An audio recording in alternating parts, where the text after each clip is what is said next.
Hey folks, welcome to Boardgame TV, and today it's going to be Shadows Sunday. And why did I dedicate an entire day, as you can see, to a game I have a lot of expansions for and love? Shadows of Brimstone, created by Flying Frog Production, right there. Um, Flying Frog Productions is a company that makes a lot of games, and I'm a fan of theirs. I have a lot of their games. And probably my most favorite game right now is Shadows of Brimstone.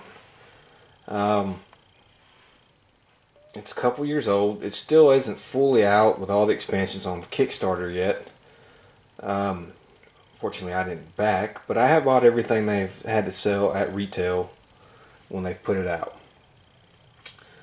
Shadows of Brimstone, what can we say about it? Well, first of all, it's an Old West themed game. Um, Takes many things from Lovecraft, from other horror genres, and puts them all into one. It's a sandbox type game. It's an RPG type game. It's a dungeon crawl type game. Um, a map tile type game. A miniatures type game. It's many different types of games in one. It has a lot of rules. Some people will consider it to be a little fiddly. But we're going to have a campaign that we are going to dedicate on Sundays for Shadows of Brimstone. I really enjoy this game. I really think this is a great game. You can tweak some rules to get it to where you want it. And, you know, it's basically an RGP sandbox game that you can play, string together campaigns, missions, everything you want. It's just the sky's the limit. The imagination's the limit. And with all the expansions I have, you can keep adding to it and expanding this ever vast widening universe. Excuse me. So, what are we going to do for Shadows of Brimstone on our Sundays campaigns? Well, we're going to have three different groups. We're going to have an outlaw group, we're going to have a local group, and we're going to have a frontier group. We're also going to use a hex crawl type system to take us to towns. Each town has been pre-designated, and as you'll see when I show the hex crawl map, each town has been pre-designated to a certain type of town. It can be, there are mine locations on the map. We're going to randomly pick which mine we go to, and so we have to travel our vast hex crawl area and have some adventures and missions. Now, what's the story behind Shadows of Brimstone? Well, basically, to sum it up, is in the Old West, a miner one day found some darkstone in the mines. It's a little dark, little stone. It has some kind of cool, mystical, magical properties, and of course, it just replicated what the gold rush of San Francisco was. It became a valuable thing. People started flocking to the area. Towns boomed. People were digging up, looking for darkstone like there was no tomorrow. And eventually what happened was there was a big hoard of it in Brimstone, the city of Brimstone. And one day it blew up. It wiped the city of Brimstone off the map, made it a smoldering crater. And then slowly but surely all the surrounding towns and areas around them started to experience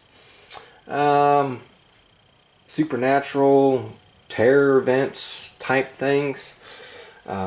Monsters started coming out. These mysterious portals to other worlds started disappearing.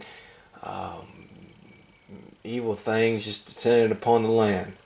Although people still, some people still lust after that darkstone, and it's still a high valuable thing, nowhere near as was before.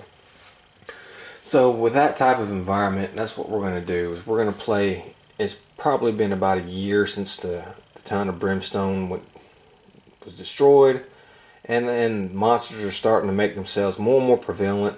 Weird things are starting to happen more and more, and that's the world we're going to find ourselves in. Now, as I said before, I'm going to play with three different groups. They're going to each have a storyline that's going to interconnect, and it's all going to culminate in the end with the Ancient One trying to return. but that's a long way down the road. Right now, there's 6 different worlds to explore. We're gonna eventually explore each world, have fun in the mines. The mines are where the portals to these other worlds are going to be at. And even Frontier, we're going to use the Frontier expansion. So we're going to use everything we have and try to theme every mission accordingly to its thing. The Outlaw group is going to be the first group we're going to play with. They're going to be basically every mission around them either is going to revolve around looking for riches, money. And you'll see why when I introduce my Outlaw group. The second group is going to be the local group, which is the local sheriff of one of the neighboring towns of Brimstone. And he's having to deal with problems concerning, people getting killed, monsters or whatever invading his town, and, little stuff like that. And then we have a federal group, which will kind of be like our Old West version of the X-Files. And they've been sent down to Brimstone area to investigate the mystical going-ons, stop the cult of the Crimson Hand, and that type of thing. And eventually all the groups will kind of intersect a little bit. And then, if some deaths come up, we may have to replace them with the other characters. But we're going to start, like I said, with our Outlaw group. I'll introduce them and show you what they're all about. Okay, so the first mission we're going to play with our Outlaw group is for a few darkstone more. And basically the story behind it is sitting in a saloon one afternoon, you overhear talk of a local mine up in the hills that has a large deposit of darkstone, just waiting for someone to come and claim it. It sounds too good to be true, and it probably is, but the old prospector swears up and down that he would go claim it himself if he were 20 years younger. It's not hard to figure out which mine system he's talking about based on the landmarks he mentions, and though the other patrons he tells just dismiss him, this could be the big score you've been looking for. And like I said, this is where I'll be playing with my Outlaw group. Now, I love westerns. I really love the old Sergio Leone spaghetti westerns, being the Man with No Name trilogy my favorite, Fistful of Dollars for a Few Dollars More, and of course my favorite one out of the trio, The Good, the Bad, the Ugly. So my Outlaw group is going to be The Good, the Bad, the Ugly. Now we're going to start with the Drifter. Of course, he's Clint Eastwood's character. Let me mention a real quick word on my painting. I am not a professional painter. I actually stink at painting. But I do like to paint, and it relaxes me, and I enjoy it. And that's one of the things I enjoy about this game is being able to put together and paint the miniatures. So my painting skills are garbage. So, don't be too hard on me for that. You get the basic gist of it, and painting your miniatures does add a little flavor and color to the game. That being said, first character here is the Drifter. His name is going to be called Blondie. That's what Clint Eastwood's good character in The Good, the Bad, the Ugly was nicknamed. It was Blondie. And as you can see, he's going to start with 1 grit, and I put some bandages in the side bag since he's the good. And those are his stats. His combat, his health, his sanity. His abilities. Long years experience. Not restricted to targeting adjacent enemies first with range attacks. Starts with 2 personal items. At the start of each fight, every other non-drifter hero may recover 1 grit. Distrustful. -1 initiative for every hero adjacent to the start of the turn. And Danger Magnet. All enemies gain 1 elite ability for free. When traveling to town, always adds an extra D3 traveling hazards. Now, for this first adventure, okay, just to get off the ground, I'm going to ignore 2 little things. We're only going to start with 1 personal item, and we're going to not do the Danger Magnet. All enemies gain 1 elite ability for free. We'll add that later on, but for now, we're not going to add that. What are his things? Well, he's going to be the lantern carrier. He's got his trusty pistol. The boot knife, which gives a free attack once per fight, 1 shot, range of 4, does +2 damage. He gets a free starting upgrade, the Drifter's Secret, which is basically anytime the hero will be killed, they are considered dead for the rest of the adventure town stay. At the start of the next adventure, the heroes automatically return to life, but must roll once on the madness chart. Adventure with no grit. So basically, he doesn't get to go to town and spend his loot and that kind of stuff and get cured or upgrade or have fun in town. He just starts the next adventure, just appears. And for him, I picked the Gunfighter ability. Here it's for every 6+ you roll to hit with a pistol, ranged attack, you gain +1 shot with that gun. Max shot, 3 shots per turn, which is pretty good. And here's his miniature. This is the best of my ability I painted him. Not the greatest, but he is the good Blondie. And now to our bad, the Gunslinger. Here's his miniature. And we're going to call him Angel Eyes. He's based off of Lee Van Cleef's character from The Good, the Bad, the Ugly. But I kind of base him a little bit off of both Lee Van Cleef's character from The Good, the Bad, the Ugly and Lee Van Cleef's character from For a Few Dollars More, where he played the Colonel Mortimer guy. But, so he's not wholly completely evil. He's bad, but he won't be completely evil. There's his stats and stuff. Let's get the glare off of there. There we go. He has a pretty good initiative. And initiative will be to determine who goes first. Abilities. Quicken the Dead. Uses a 6-shooter template. Starts each game fully loaded with 6 Deadeye shots. And we gave him a Wisty in the side bag. Now what is this template, this dead shot ability? Well, I come with 6 shots and they give +2 damage. And I can choose when to use them. So, and there are different types of Deadeye shots or damage shots that the Gunslinger can get, but for this adventure, it's the first one. We're just starting out with the Deadeye. He hasn't acquired anything else. And I can choose when to use them, and then when I run out, I run out. He starts the game with the pistol. His personal item he picked was the hand mirror. I did it randomly. And it's +4 sanity. Voices in the Dark now only does D3 hits to you instead of D6. And we'll get into that later on. And he has quick draw. Anytime a new group of enemies is placed on the board, you may immediately make a free attack outside of the normal turn sequence. To use this ability, you must have an extra hand open. Which he does right now, because pistol only takes 1 hand. So he will be able to do that. And last but not least is our Ugly. Probably my favorite character from The Good, the Bad, the Ugly. The Bandito, and we're going to call him Tuco. Played by the late, great Eli Wallach. His character, Wild Card. You may recover grit on a move roll of 1 or 2. Everybody starts with 1 grit. And basically what grit does is it lets you either move extra couple spaces or re-roll dice, or use an ability that requires it, but mostly it's going to be used to re-roll dice. He's going to start the game with a piece of dynamite.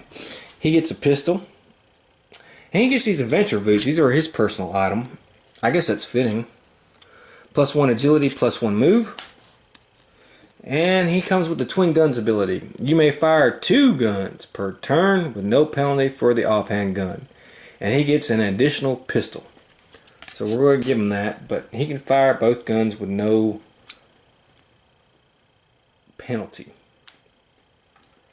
And so our outlaw group, The Good, the Bad, the Ugly, will mainly focus on missions that have to do with getting riches, money, or being caught in a bad situation where they're trying to get riches and money. And the good, the bad, the ugly. And so when we come back, we'll start our mission for a few darkstone more with them. Now on a side note, we're going to play medium deposit 3 clues. 1 clue for each, let's say, because that way they'll each get this thing. So we're going to do the medium one, find 3 clues. There will be no portals to any other worlds in this one. This is strictly going to be a mine mission, and hopefully we'll be successful.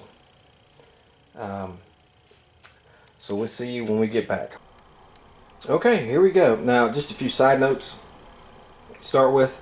There will be no gates to any other worlds. This is going to be a complete mine mission. If we get a card that says we get a other world artifact, we will not be doing that. We'll either get a gear or a mine artifact. For this mission, I just want to keep it strictly in the mines. It's more for the story type thing. Also, monsters, as you will be able to find out and see, every world's going to have their own monsters. So, certain monsters will not appear in any mines mission going forward. I just want certain monsters for certain areas and to keep it themed that way. Also, one last thing, certain map tiles, when you pick them, I'll have a certain event that you're supposed to have. It's called an advance rule, where you play that event and another event, and that you pick a normal event card. We're going to change that a little bit. If we pick a tile and it has its own event on it, that's the only event we're going to play. Unless a marker says there's another encounter.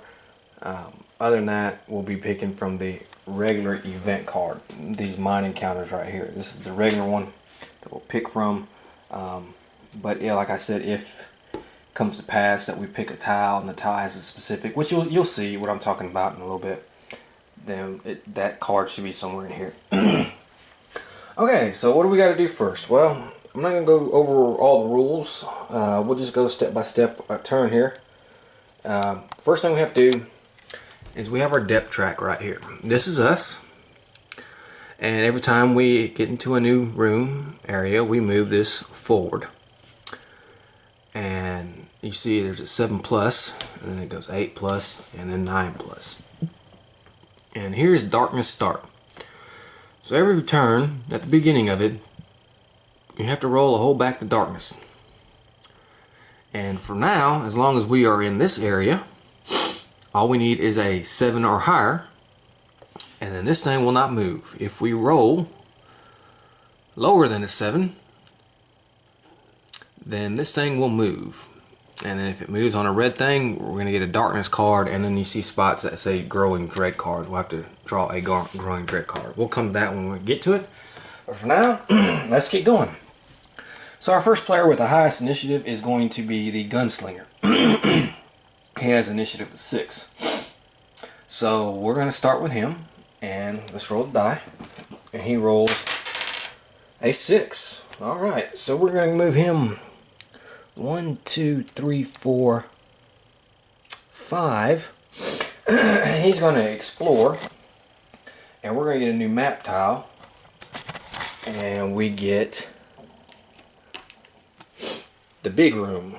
Okay, and now as you see, it says Shafts of Light Advanced right here. We're going to find the Shafts of Light encounter card, and that is what's going to be the encounter in that room. We're not going to pick from the regular deck. So that's what's going to happen with that. So we're going to find the big room map tile. Let's see here.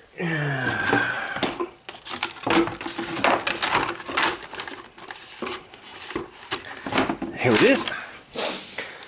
And we're going to place it, let's see here, kind of like this. So we're going to place it like this. Okay, we hook it together like that. I have these little doorways here that you can buy. And heck, why not make use of them? And we're going to put it right there. And he moved into there on his 6th space there. So, he is there. We're going to use this to see where doors and stuff like that. We'll come back to that in a second.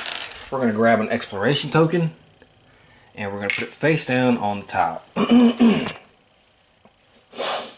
And at the end of our turn, movement turn, we're going to flip that over and see what happens. Now remember, we need to find 3 clues in order to complete this mission. So that's what we're hoping. Okay, so next is the drifter. And he's going to move, and he rolls a 6. Well, I'm rolling 6s now, man. Let's hope Let's hope I keep rolling these. Jeez. 1, 2, 3, 4, 5. And we'll move this for a second here, and we'll put that there. He's 6. He's right behind the gunslinger. Okay. Alright, and then the bandito. 3. He only moves 3. 1, 2, 3. So he's right there. Okay. So, what's going to happen? Now remember, our drifter has the old lantern.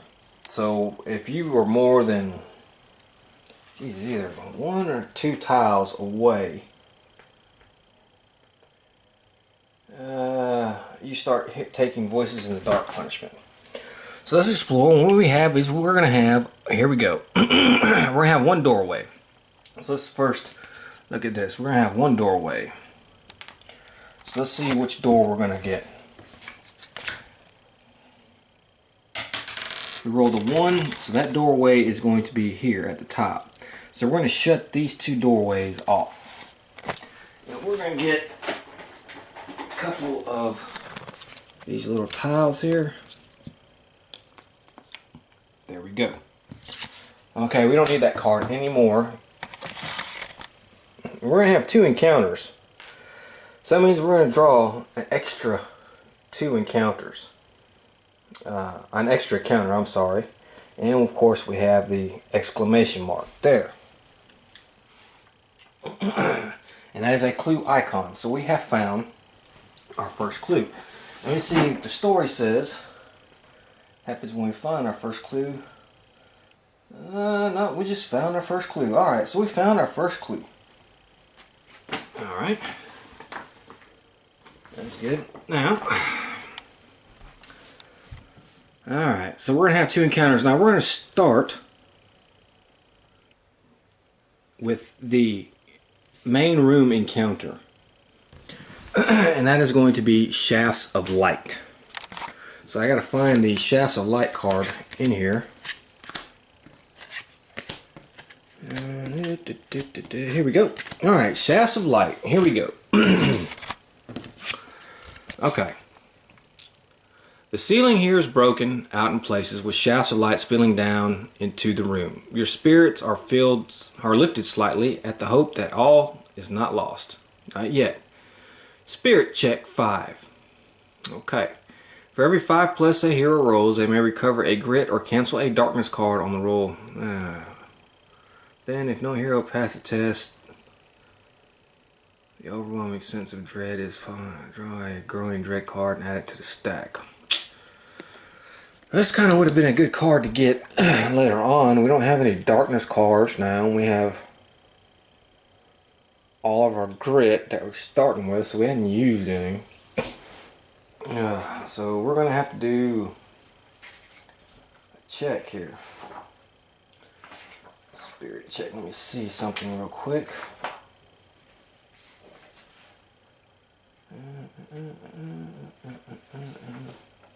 Okay. Yep. And that means all heroes. We're going to have to make this check. And at least we need 1 at least to pass before we have to draw these growing dread cards. So we'll start with our gunslinger here. And as you can see, his spirit is 2. Not a very good spirit. So he gets 2 dice. We got to roll 5 or 6 to be successful. And we did. We rolled a 6 on this one and a 4 on that one. So he made it. Alright. They may recover a grit or cancel a darkness card. Well, it's not too bad. He has 1 grit. We'll give him another grit. He can carry so much grit. He can carry 2. Alright, now it's the drifter's turn, and his spirit is 3. And he failed. He did not make that at all. Well, I'm sorry. He gets to roll another dice. He did not make that at all. So he failed. And then our bandito, his spirit is 3 as well. And he didn't make it. So good thing our gunslinger made it. Because at least one person passed the test. Okay. And now we have to draw another encounter card. And this one is Cracking Timbers. Alright. The timbers in the ceiling creak and groan under the strain of a void storm blowing outside. Dust and pebbles shower down the heroes from above. All heroes starting their activation on this tile are -1 move. Okay. Due to the falling dust and debris. Alright, so we want to try to get out of here as quick as we can. At the end of each turn, a random hero on this map tile must pass a luck 5 or part of the ceiling collapses, doing D6 to every hero on the map tile. If no heroes are on this map tile, no test is made. At the end of each turn. Well, we still haven't ended our turn yet, so we're going to have to we are still going to have to roll for this. Alright, so that's the end of this turn. This card is going to remain in place, so we'll just sit it right here to remember. And a random hero, and we only have 2 heroes on the tile, really. So it's the Drifter and the Gunslinger, so it's going to be 1 through 3 is the Drifter, 4 through 6 is the Gunslinger, and the Gunslinger has to make the test, and he has to make a luck test. Fortunately, he has a luck of 4. And he passes. Okay, so no falling debris this time around. Good. And that is the end of our turn. Full turn, end of it. So let's start the next turn, and we're going to have to roll for the darkness. Let's put our little clue thing here. Remember, we found one of our clues. Okay, so we've moved one up here, so we move that there. And 7 or higher. 5. We did not make that. So this is going to move 1 here. Okay. And now back to our hero's turn. Now, remember, we're going to go. Well, might as well push this up a little bit, put that down a little bit, because they're going to have the map tile there. So the Gunslinger is going to go. He has the higher initiative. He rolls a 3. 1, 2, 3. So he's not out of this room yet, but he can scavenge. Now, when you go into a main map tile room, you can scavenge and see if you can find something. You roll 3 dice, and for every 6 you get, you can draw a scavenge card. If you are unsuccessful, well, then the next person can do it until somebody actually scavenges something. And then once something has been scavenged from this room, we'll have to put a scavenge token on there, and it can no longer be scavenged. But here we go. And of course, he didn't find anything. Well, we're rolling 1s now. Alright, it's the Drifter's turn. Let's see what he can do. And he rolls a 1. If you roll a 1, you can automatically get a grit. Which is why not. Okay. He gets a grit. Let's give him another grit. That was a terrible roll. And he's going to scavenge. He rolled 1-6. Okay, so now we put a scavenge token on here. This place has been scavenged, and we can grab a scavenge card. And let's see what it says. Oh, great. Alright, so we're off to a bad start here. Alright, Emerging Darkness. Sometimes when you look too deeply into the shadows start looking back. Draw a darkness card. Okay. Oh, and he gets 10 experience, which we'll have to put that on there. Fanatical Follower. All Fanatic enemies gain tough, immune to critical hits. Remains in play. As you can see, I have a stack of darkness cards because they come with various different expansions. This one came from the Cult of the Crimson Hand expansion, as you can tell. So any Fanatic enemies gain tough, immune to critical hits. So this is going to remain in play. So we're going to put this right there to let us remember. We're going to give our Drifter 10 experience points. That's my only bugaboo with this game. This game has a lot of bookkeeping. A lot of tokens, a lot of bookkeeping, to an extreme amount, to be honest with you. I really wish they would come up with an app or something like Sentinels of the Multiverse does to help you keep track of things. But they haven't. Let's just hope one day they will. Alright, it's the Bandito's turn. And basically he's trying to catch up. He rolls a 1. Okay. So he's going to roll. He's going to move 1 spot. And that's it for him. And he's going to gain a grit for that. Now, we're going to have to do the luck test. Let's see who the random hero is. There's only 2 of them still on here. And this time it is still the gunslinger. And he has a luck of 4. And he passed. Alright, so no falling debris. Now we have to roll the whole back to darkness. And this time we were successful. We rolled a 9. So let us do another turn. Hopefully our gunslinger can get out of here now. Alright, he's going to roll. And he rolls a 6. Oh, here's the 6s again. So 1. And let's grab a map deck card here. And we have a mining room. Now as you notice, again what I was saying earlier, this big room has a thing right here on the bottom where it says Advanced Shafts of Light. And that means there's a specific encounter card for this map tile. And it says Advanced right here. In the Advanced rules you would do a regular encounter and then you would also do this encounter as well. But we're going to play somewhat the Advanced rules. We're going to just make it to where if we draw a map tile, we play that card. Unless, like this last time, we get a token that says we have to have 2 encounters. But on this one, this card here, well, there's nothing on the bottom. So we will just draw a regular encounter there.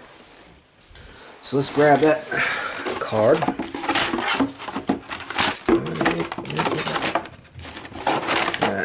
Here we go. I think this is it. And this is it. And it looks like the map is going on right there. We will grab an exploration token. Put that there. And he only moved 1 space. So he'll go 2, 3, 4, 5. We'll just keep him there. And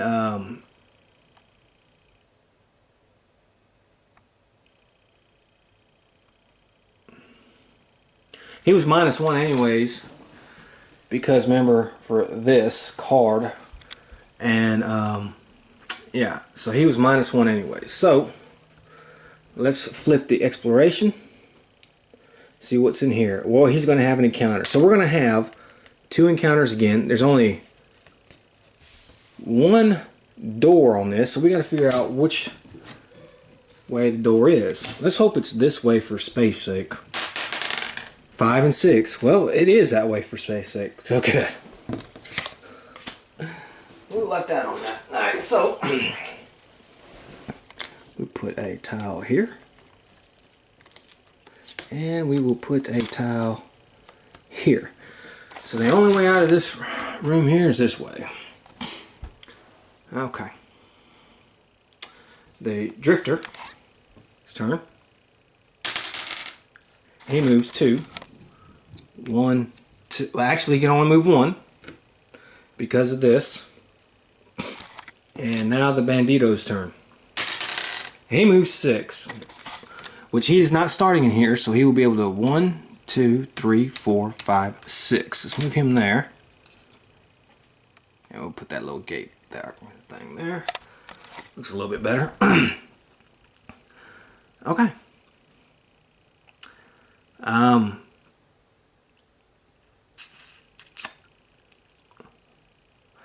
What are we going to do?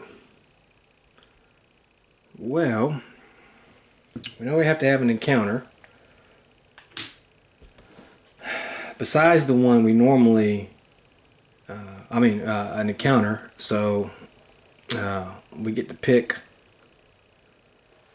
an encounter card, and so it is not the end of the turn yet, so we don't have to roll on luck on these two yet, but let's do the encounter card first. Flickering Lantern. Oh, great. All heroes are subject to voices in the dark during the next turn. As the lantern flickers and threatens to go out, the hero's fears are made manifest by shadows. Alright, next turn. Okay, well, since this is the end of the turn, we have to pick one to do a random luck test, and the drifter will be 1 through 3. And then we pick him. His luck is only 1. Yikes. Okay. And he did not make it.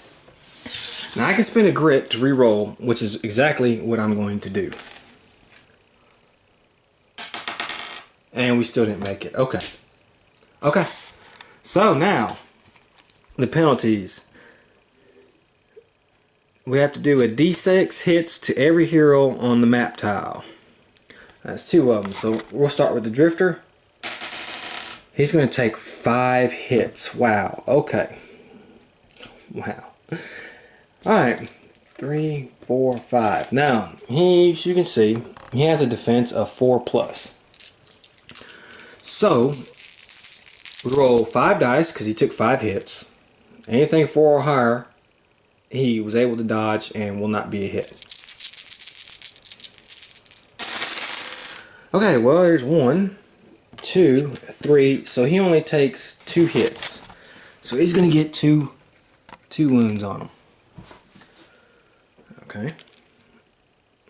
The Bandito is going to take 3 hits. And his defense, as you can see, is a 4+ as well. And he was able to evade all of those hits. Lucky him. Okay. Now that is the end of that turn. We have to start the next turn. And of course we move this here. And we're still in the 7s, so we rolled a 7 exactly. Which was good. Okay. Now with our next turn. And the Flickering Lantern. All heroes are subject to voices in the dark next turn.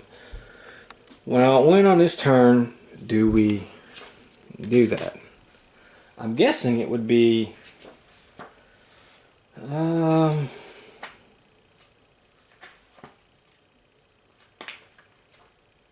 I'm trying to think, would it be during any time during this turn? Or, let's see.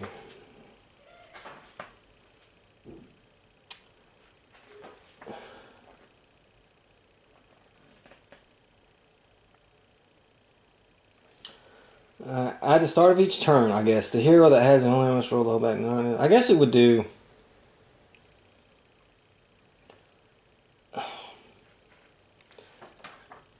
I'm guessing.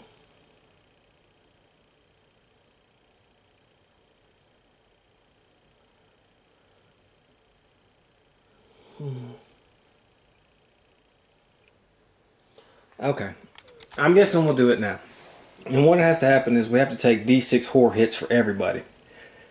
So we'll start with the gunslinger, since he's first. And he's got to take 4 horror hits. Now, as you can see, we're going to do like fight. His sanity, he has a will 4, so anything 4 or higher is good. And we got 3 of them, so he takes 1 sanity loss. The drifter has a willpower of 3. I'm sorry. You know, I forgot. I had to roll to see how many hits he takes. He takes 6, of course. Boy, the drifter's not having a good go of it. He's got to get anything 3 or higher. 1, 2, 3. So he's going to take 2 sanity hits.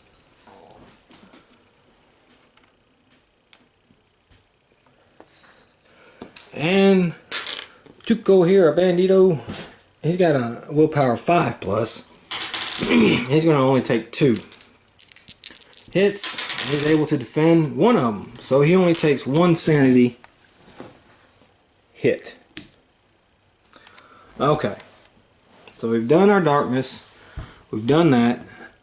Let's do some movement here. The gunslinger moves 2, so we'll move him 1, 2, and he's going to scavenge. And he was successful. So let's put a scavenge token here, just to show we'd scavenged. And he's going to get a scavenge card here, and this is another one. Damn it. Emerging Darkness. I swear I shuffled these. And we have to draw a darkness card. Now he's going to get 10 experience.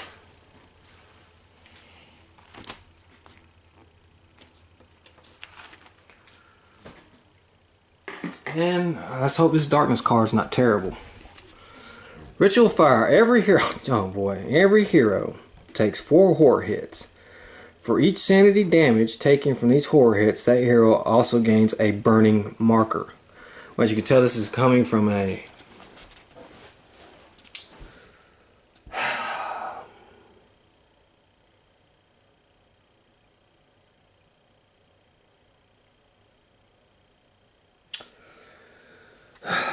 an expansion, but okay.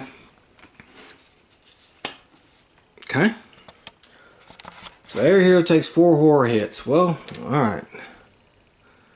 Gunslinger. 3. He's going to take 3 horror hits. And he only passed 1 of them.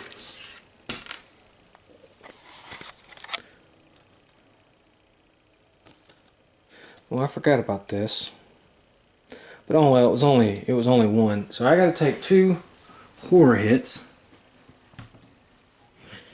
And I gain a burning marker. I guess maybe you could say a crack in reality brought some kind of heat gas or something in there and something happened. Okay.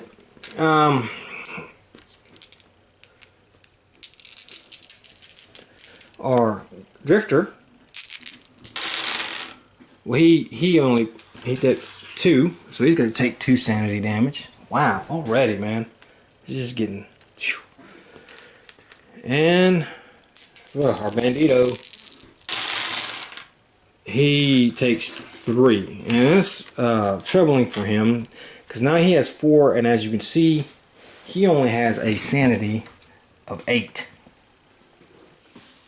So we're gonna probably give him some whiskey in a minute and let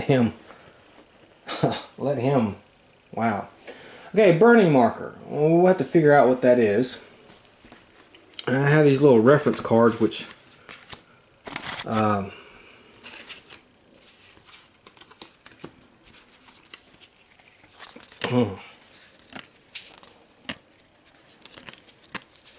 which Fantasy Flight so wonderfully gives us.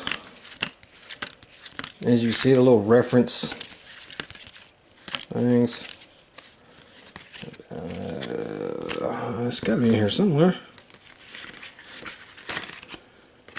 I gotta have one for burning. I have one for bleeding. Okay, well, unfortunately, I am going to have to look up what bleeding and burning, I'm sorry, is and get back to you. So just hold tight. Okay, so look up the burning. And basically it says when a model has 1 or more burning markers at the start of its activation. So the gunslinger already activated, so we'll have to wait till the next one for him to do anything. 1 of those burning markers is removed and the model takes 2 wounds, ignoring defense. So that means our drifter, this Blondie, is going to be taking 2 wounds, and so is Tuco. Speaking of, here we go. Alright, so let's remove the burning marker. We can remove that. We'll put that to the side. Of course, he takes 2 wounds. Now, he has 4 wounds now. And his health is 10. And we're going to roll for him to move. And he moves 5. Now, remember, he can only move 4 because we're still at this place right here. 1, 2, 3, 4.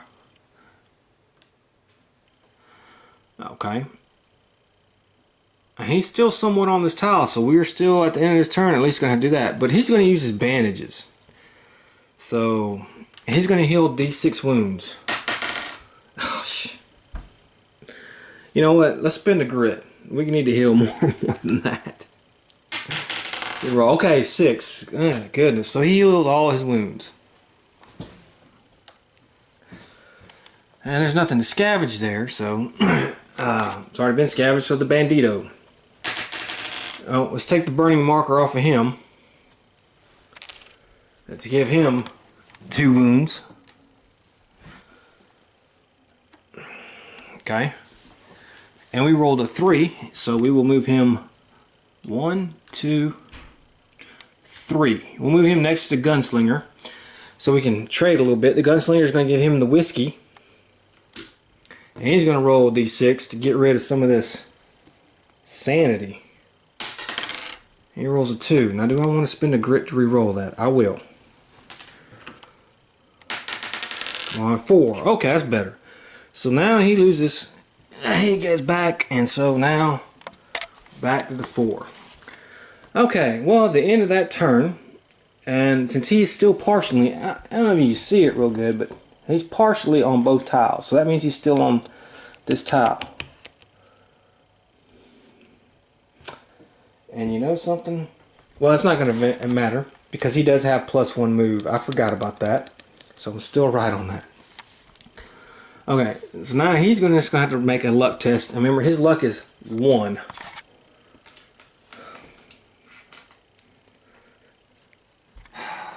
Come on. And he failed. So he has to take D6 hits. 3. He has to take 3 hits. His defense is 4+. Okay, he only takes 1 wound. And looks like we'll be done with this card. Unless we have to retreat back here or something. Okay, that's the end of that turn. So now it's the beginning of the next turn. And now we have to hold back the darkness. Now, since we're still in here, we won't move that up any. And let's see, it's gone 7+, 7+. 8. Okay, good. Alright, darkness track does not move. And it is now the gunslinger's turn to activate. And of course, we got a burning marker on him. So we take that off and we put 2 wounds on him. Okay, let's roll. See, he can move 6. So we will 1, 2, 3. Let's get a map deck tile here. Werewolf Den. I don't know if I should have put that in there with it.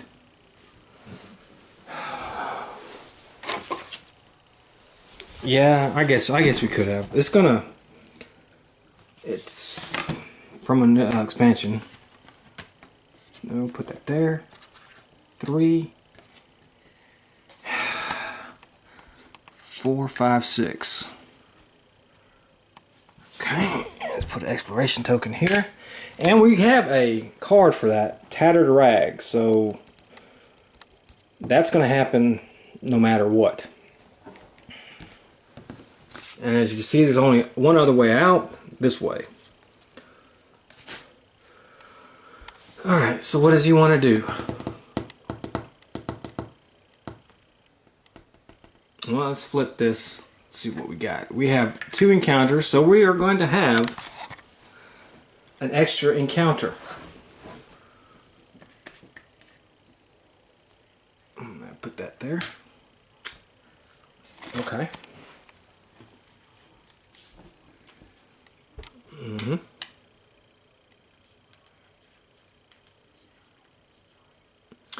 Now, since the drifter is holding the lantern and he is still considered to be in this room. The lantern light is still good in here, so we do not have to worry about any hold back the darkness type stuff. Okay, I mean the lantern flickering. So we have an encounter we're gonna do.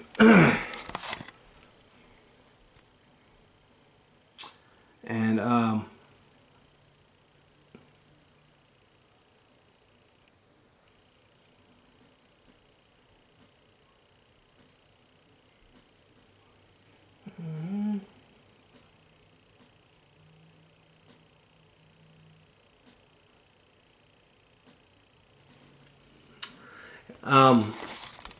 I know what you're saying, Chris. Until after all characters have moved, that's when you reveal the exploration token. Absolutely right. I was testing around when I was playing the other day of tweaking that, seeing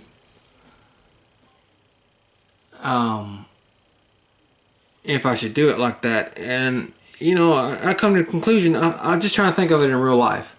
Because let's say that our gunslinger here goes into this room and sees what's in there. Well, these guys, especially the drifter, he can't see what's in there.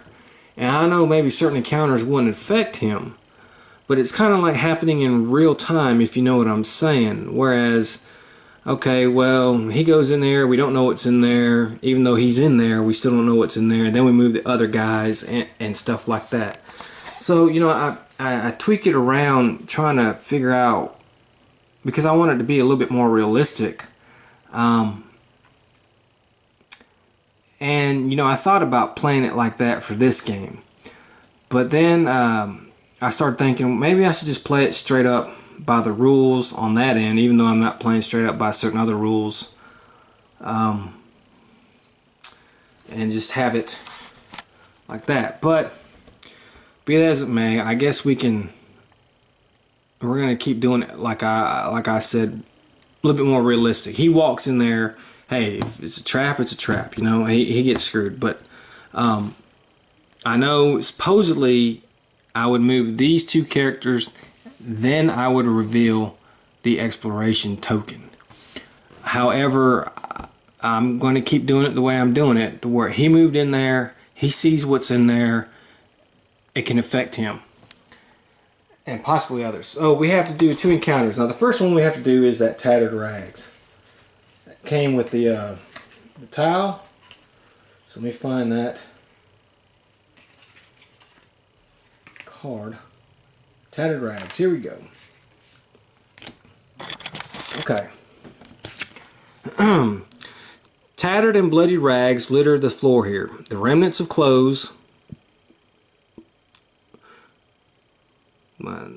Tattered and bloody rags litter the floor here. The remnants of clothes. Period. Okay. Were these torn from the unfortunate victim of a beast or cast off during the transformation of a beast itself? Lore. Okay, we know what that means. Now, he's the only one in that room, so he's the only one who's going to be doing this lore test. He has to get a +5. Gain 10 XP as you search for the clues amongst the ragged refuse. If successful. If failed, take 3 horror hits as you shudder to think the power of the creatures you hunt. Well, we're not really hunting them, but okay. Alright, so let's do that. He's got to make a lore test. His lore is 2, so he gets 2 dice. And he passed. Look at that. And he gains 10 experience points for that. Alright, that 10 for him. Okay, and now we have our other encounter. And this is Shootout Massacre. Okay, so we had some shootout, some torn clothes. We have a little bit of everything in here. Okay, the stench of death hits you long before the lantern's light illuminates the room. Massacred bodies covered the ground with bullets. This is a site of a bloody shootout. Choose. Okay. Search the bodies or step over the gore. Now we have a better cunning than we have. No, we have a better luck.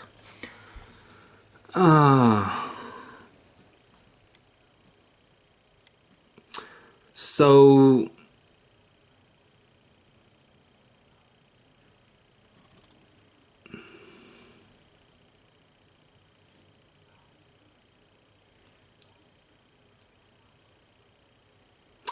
Search the bodies. If we search and we're good, we can get a loot card. If we screw up, we get an ambush attack on the undead outlaws. If we do a luck, which would be him,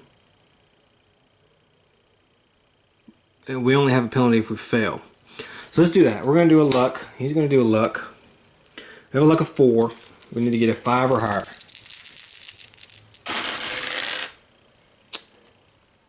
And we do not get it. Now I can spend a grit to re-roll all the dice, and I will. Oh, I didn't get it again. Oh. Okay. I may not have mentioned this before. Grit. When you use grit to re-roll, you can only re-roll one time. That's it. Okay, how many grit you got? So now I am minus 1 luck. My luck is 3. I gained a curse. And that's permanent until that curse is lifted. So I now have a luck of 3. So I have to remember that. Write that down in my little book here. Gunslinger luck 3. There are some tokens that do like minuses and stuff. Which, heck, let's grab one of them. That'll help me remember a little better. You can see all the tokens and stuff here, and that's not all of them. So, you know, remember when I told you, those are all pluses.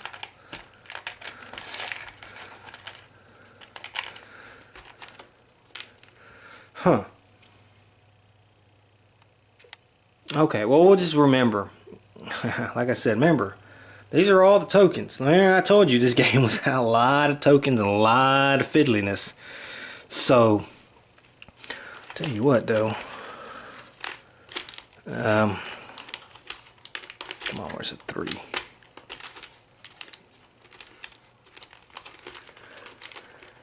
There's a little box here. I wish I...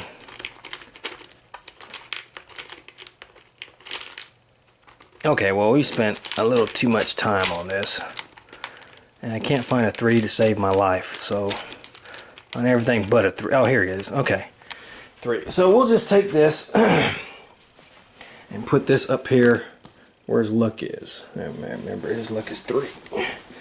Okay, and now he's going to scavenge. We cannot scavenge until a room, the encounter for the room has been resolved. He's unsuccessful. The drifter's turn. Oh, God dang it, man, with the 1s. Okay. Well, he's going to gain a grit. And he's completely out of that area. And that's it for him. The Bandito. 3. Now remember, he has +1 move. So you move 4. 1, 2, 3, 4. And we'll move him there and let him scavenge. Oh, look at that. 2 6s. Don't be a darkness card. Hideous Discovery. Jeez, maybe I ought to quit scavenging. Poking around in the shadows, you see something that chills you to the bone. You quickly return to the group, refusing to speak what you find. Take 3 horror hits. Lose 2 sanity for each horror hit failed. Well, that is awful.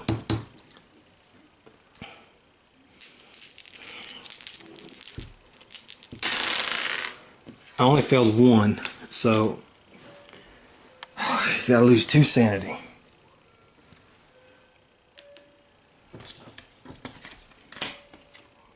Okay, I guess I didn't shuffle these really well because it's like doubling up on cards. See what I'm saying? So let's fix that. Yeah. I must have had some cards stuck together or whatever. Let's shuffle real quick. And then take a look at some of my other games.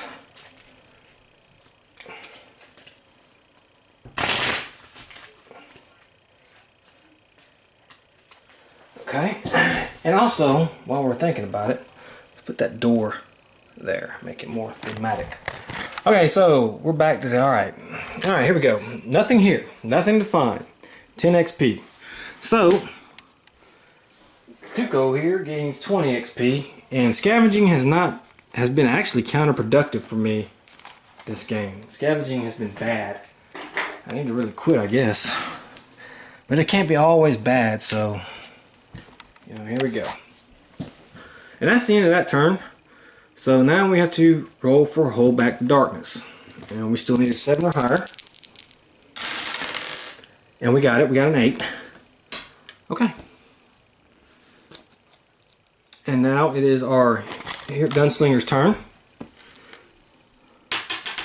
And he rolls a 3. 1, 2, 3. Okay, we'll put him there. And that'll be it for him.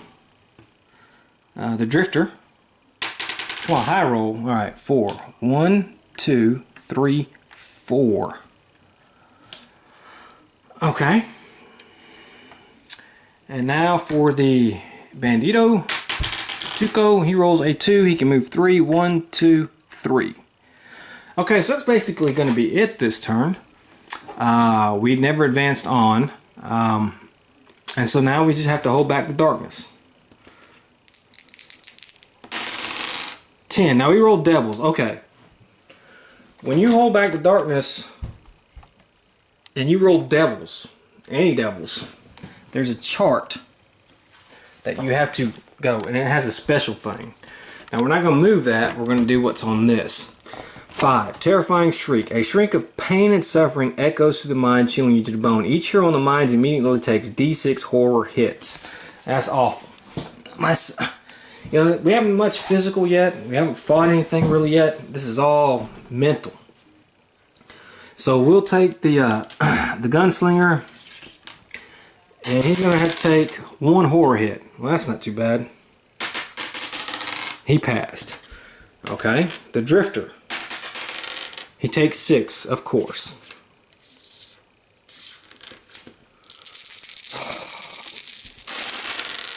Okay, all he needed was a 3 or higher.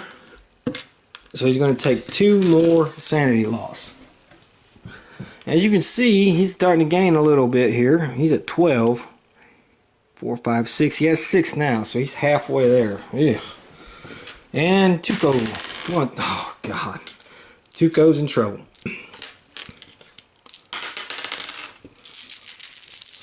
Come on, good roll. Okay. He only took 1 hit. Well, Tuco, you lucked out because you were the worst one with the 5+, and you managed to roll really well. So let's grab some more sanity tokens here.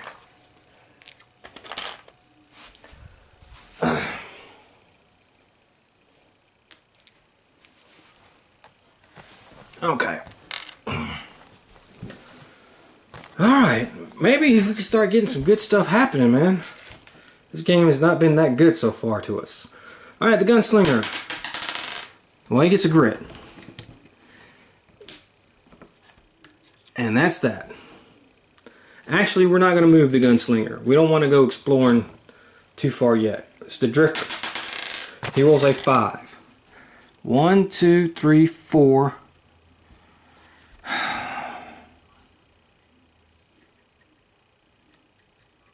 And we'll keep him there. The Bandito. 4. 1, 2, 3. And then he will move in.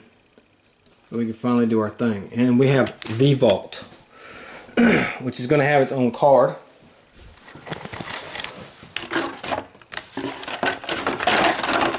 Oops.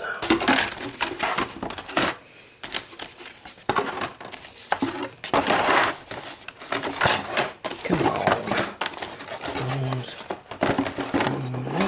Which one is that?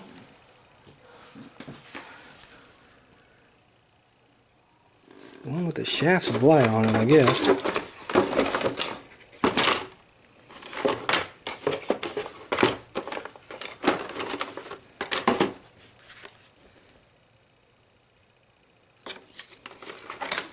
There we go.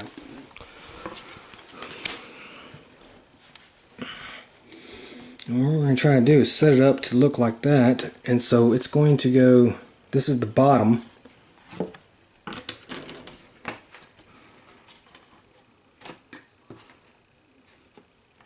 Okay, and we move Tuco finally back in here. And we have our exploration token. And basically, since that's the end anyways, let's flip that over. Growing Dread encounter. Okay. And a clue. So we have found our second clue. We have 2 doors on the way out of here. So let's roll to see which way. Well, I'll tell you what. We don't want that, so we'll put a door there. We'll fudge it a little bit. Because we don't want to go back that way. Okay. So we have our second clue. We have a Growing Dread encounter, and we'll have our Ransacked Vault encounter. So let's do the Ransacked Vault first. And here it is right here. Okay. This room is filled with splintered crates and fragments of broken barricades. It's clear there was a bitter struggle here, and whoever was guarding the storage vault didn't go down without a fight. Okay, we have this there, so all heroes in the room.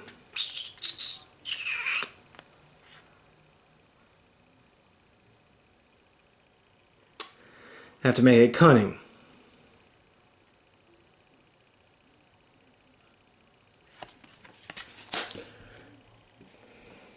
Okay, so let's start. Tuco's got a cunning of 1. That's terrible. Fortunately, we do have 2 grit. Gotta get a 5 or higher. We did not. I want to get a loot card, so let's try again. Alright, we got it. Okay. The reason, I know it says all heroes, but the reason we're not doing that is because these guys are not in this room. All heroes in that room would be the one to do that. Again, we're going to try to go for realistically here. So he gets a loot card. So let's draw a loot card here. This should come in handy. Draw a gear card or an artifact card if in another world, and we gain 20 experience. Okay, so let's give him, Bandito, 20 experience. Okay. And let's give him a gear card. Alright, put that there. And his gear card is Transfusion Kit. Use 1 grit to take D6 wounds in order defense to cancel another hero's curse. Requires cunning 3 or higher to use.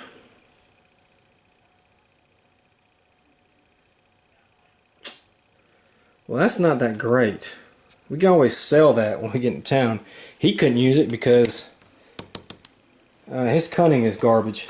Their cunnings, though, will let them use it. Then, roll a d6. On a roll of 1 or 2, whatever toward this place part is still here, attack. Draw a threat that is 1 threat higher level than the hero posse. Well, our posse is 3, so we have medium. We're going by medium threat cards. So that means we'd have to draw a high threat card. So let's hope we don't have to roll a 1 or a 2.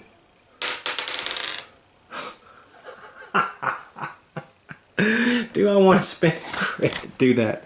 Yeah, let's spend a grid. That's terrible. Okay, well, okay. Well, here we go. We're fixing to have a fight. And then we still have to do another encounter. And it's going to be an ambush attack.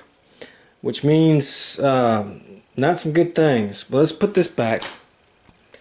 And let's see what we draw. And we draw 1 slasher and 1 medium threat card. So we know we're going to have 1 slasher, and we're going to have, let's move this here while we're thinking about it, 1 void sorcerer and 3 hounds. Good God Almighty. Okay, well, this is not good. This is not good at all. So let me get these monsters. Let me set them up. And when we come back, we're going to have some fights in our hands.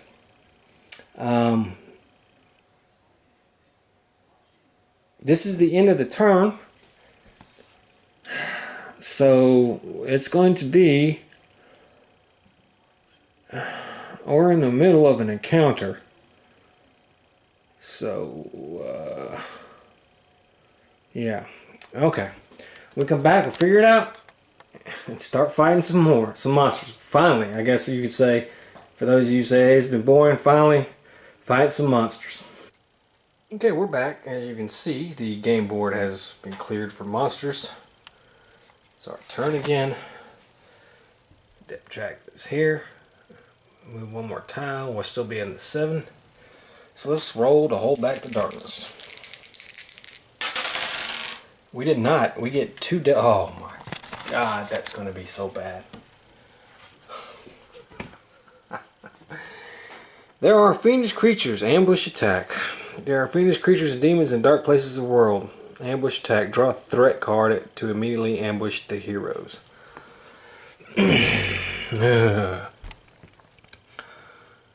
D3 Void Sorcerers. Okay. So we're in some serious trouble here. Serious trouble.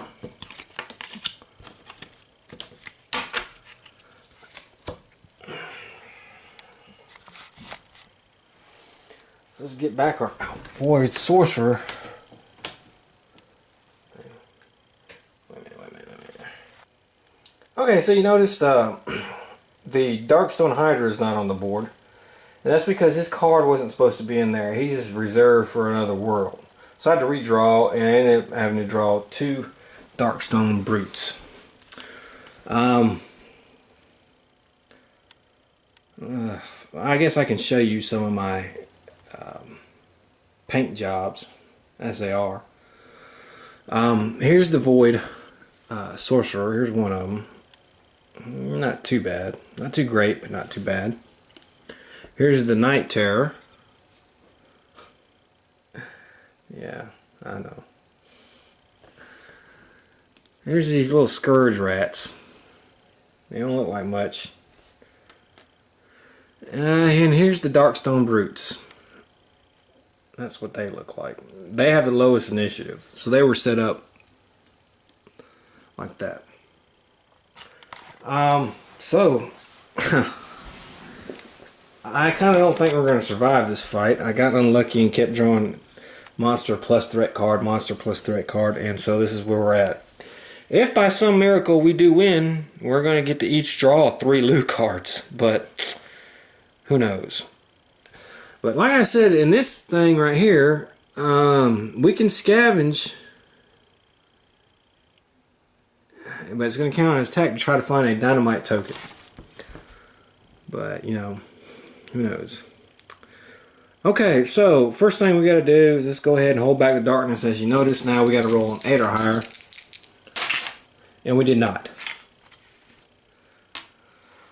Alright, so this is going to go here, and we have to draw a darkness card. Anytime a hero recovers 1 or more grit, they also take 1 corruption hit. Okay, and the darkness did move, so we got to roll to see if people take corruption hits. Gunslinger, yes. Drifter, no. Tuco, yes. So let's put a corruption on him. Corruption on him. Okay, now we start. The Scourge Rats have the highest initiative, and they have this special ability here. Let's have a look-see at them. You'd think they're not too tough. They have 1 combat, 3 damage, 3 health. May move through other models and gain +1 combat for each other adjacent Scourge Rat. Okay. So it's their turn. They can move 12 spaces. So what I'm going to do is I'm going to let them attack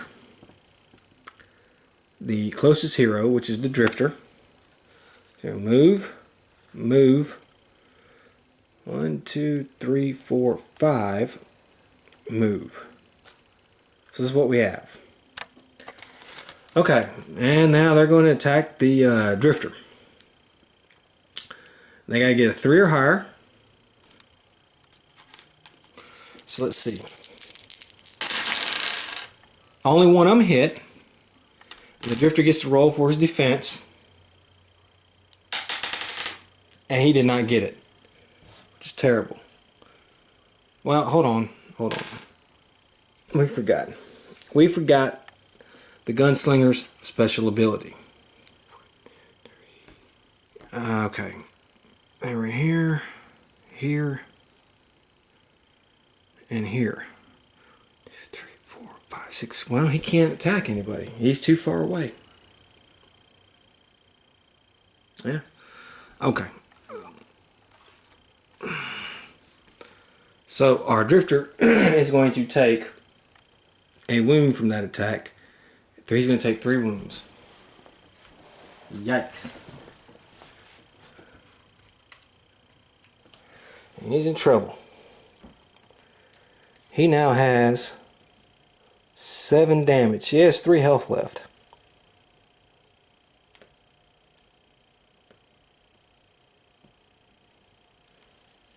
Okay.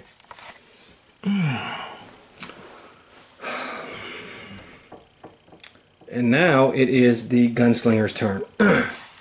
Now you can attack. 1, 2, 3, 4, 5, 6. Okay, so he is going to attack a Scourge Rat.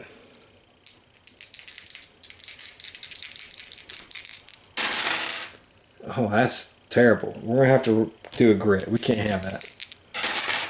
Okay, well, he just gets 1 hit. Okay. They have a defense of 1. 4, 3, so he does kill 1 Scourge Rat. So 1 Scourge Rat is dead.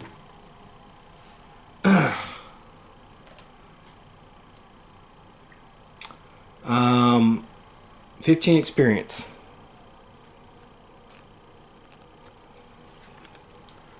Okay. Now he can move, which is what he's going to do. 1, 2, 3, and he's going to just stay right there. He doesn't want to be next to him to get the -1 initiative. Okay, so now it is the Void Sorcerer's turn.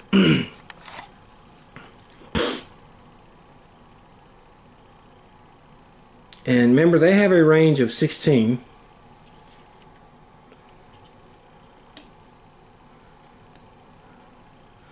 And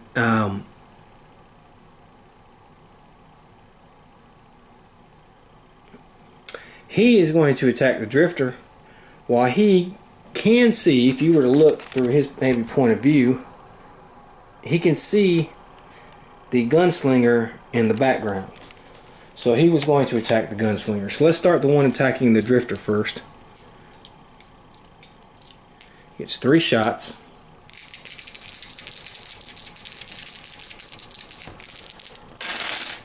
Okay, he hits.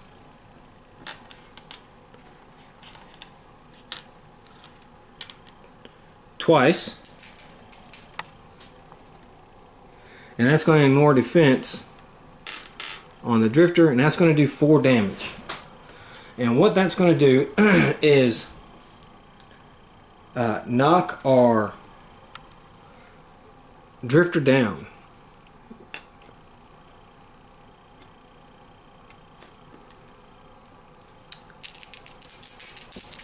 Luckily we have a revive token.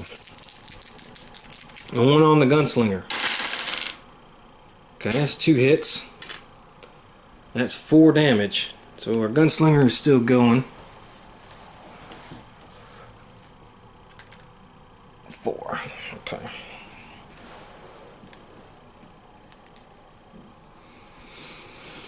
Okay. Now it would be the Drifter's turn.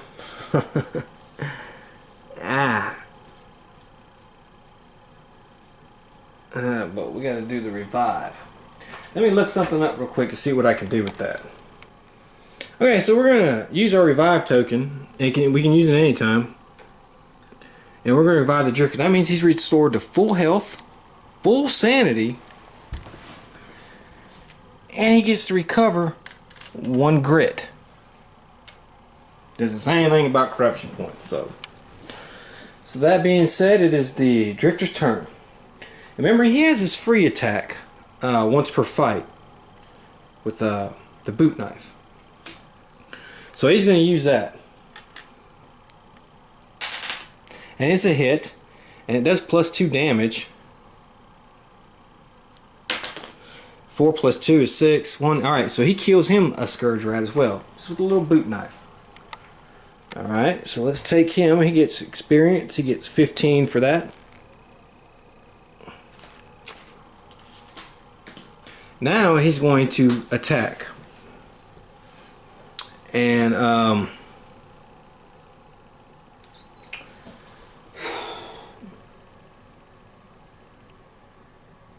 he is not restricted to targeting adjacent enemies first with range attacks. He is not restricted to that. So let's see. He doesn't like those void sorcerer guys. So what he's going to do is he's going to try to attack one of the void sorcerers.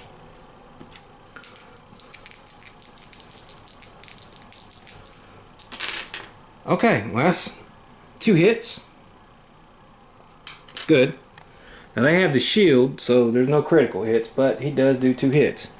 He didn't roll 6, so see how much damage he does on. We're gonna say this one right here. Okay, 5 and a 4, 3 and 2, 5. So this void sorcerer right here is going to take 5 damage. Okay. The next turn will go to the Night Terror. He can move 5 spaces, which is what he's going to do. And the closest one to him is going to be, of course, the Drifter. So he's going to move here. And he's going to attack. Okay. Now he needs a 5 or higher to hit. But he gets to roll 4 dice. Yeesh. Oh, I forgot. He gets 10 experience for hitting the void sorcerer, so. Okay. Come on. Bad roll, bad roll. Well, that's not, well, 2. Okay. Can you defend? Come on, defend. Yes, we defended. Man. Okay. Now it is the Bandito's turn to go. And he's going to go.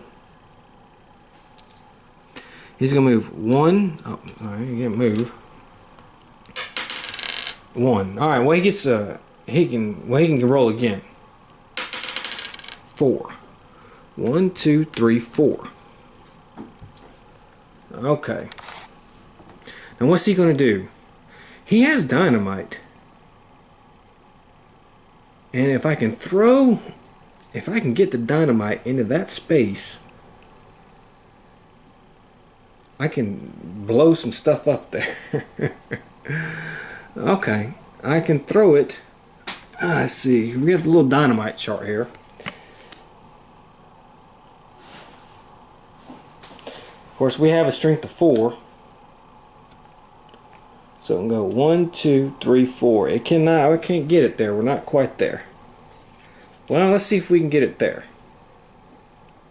Okay.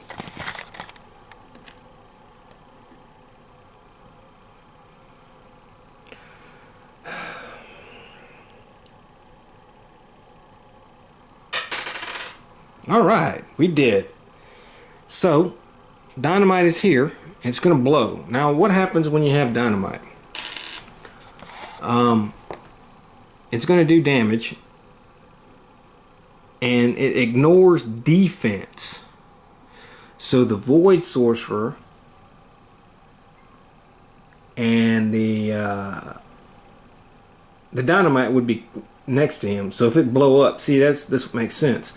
And the Darkstone Brew. Now, he's immune to critical hits, but dynamite is not a critical hit consideration. It just ignores defense on them. So, hey, you know,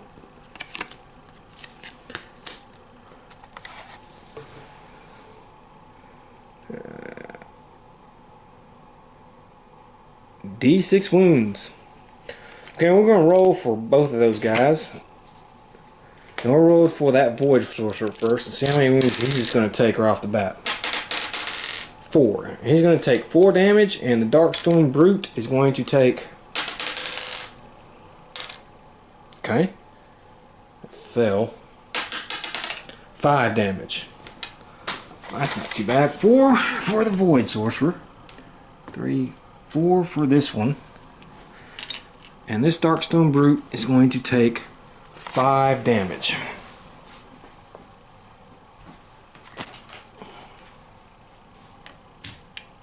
Okay. That was our guy's attack. Now the Darkstone Brutes get to go, actually. We'll move the little dynamite token.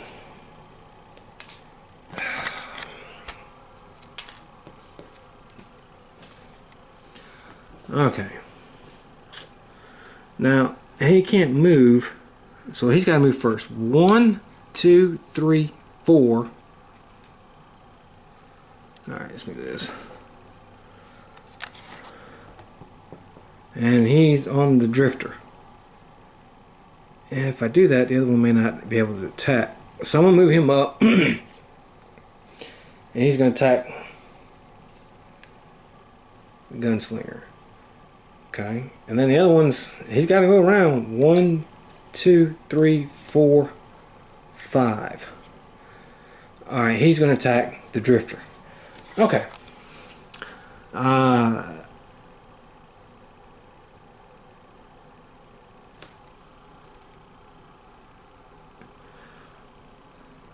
Okay.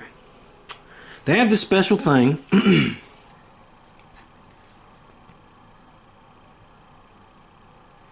Which we have to go over. Now, the Darkstone guy was hurt.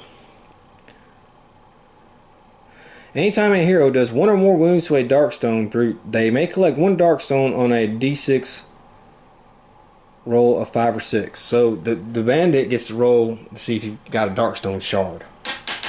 He did not. Okay. He do get some experience though.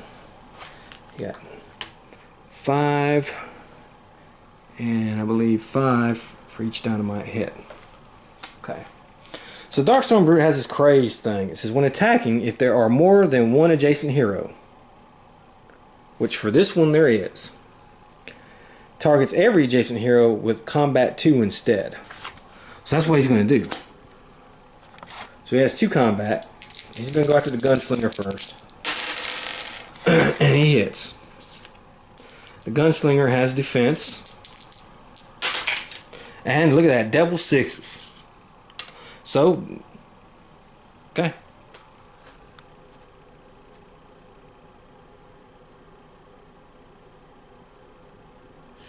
Okay, that was good, because if a Darkstone rolls 6s, the hero ignores hero's defense. So now he's going after the Bandito, and he totally misses. Okay, now the Drifter. Okay.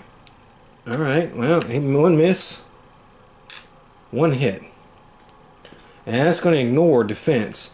So he's going to do 4 damage on our Drifter. Because he rolled that 6. So we're kind of back here, huh? Okay. And that is the end of that fight round. So let's roll for darkness. We got to keep doing that. And we failed again.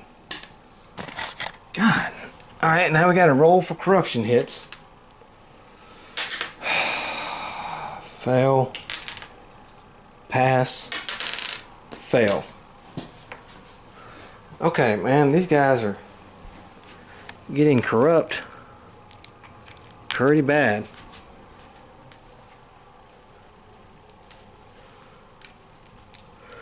Okay, so now the Void Sorcerers can go. Now the Void Sorcerers do not have clean shots at the heroes. They just don't. Well, you can make an argument that he does have a clean shot over the Scourge Rat at the Drifter. This one does not. So,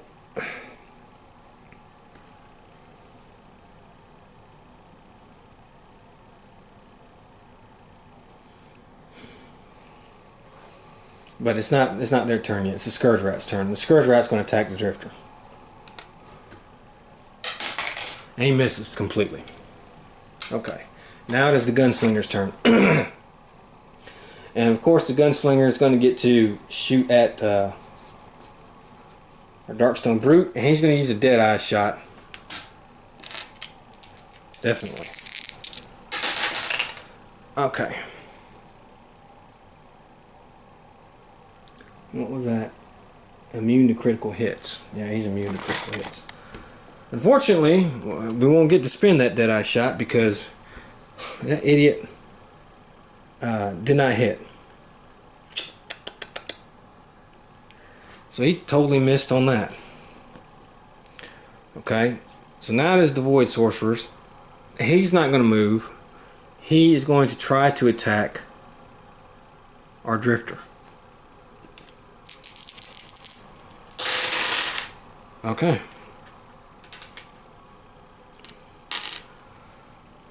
2, 4. Okay, well, he took another 4 wounds. This is not going good. He's almost dead again. God dang, I'm running out of wound markers here.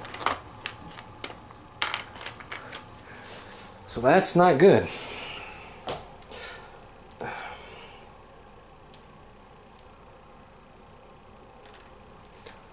Okay, now it's the Drifter's turn. And the Drifter, what do we want to do?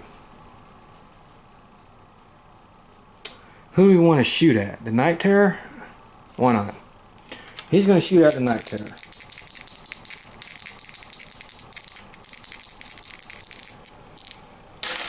Oh, shit, fell. Okay. Well, that's 1 hit. And his defense is 3. 4. We're going to use a grit. And reroll that other hit. Nah, that's fell. Jeez. So the Night Terror takes 1 wound. That ain't good. Okay.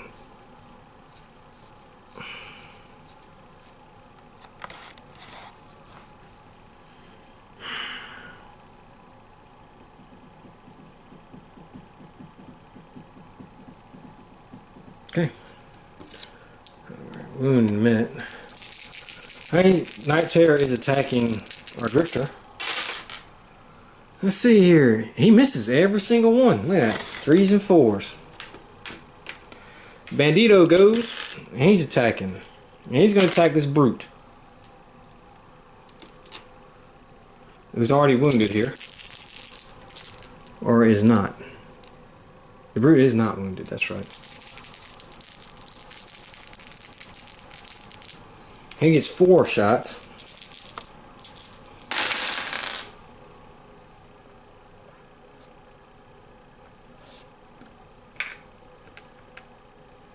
Okay. He hits twice.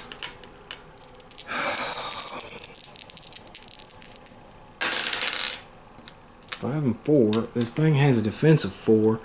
So that thing's only going to take 1 damage. Ay, ay, ay.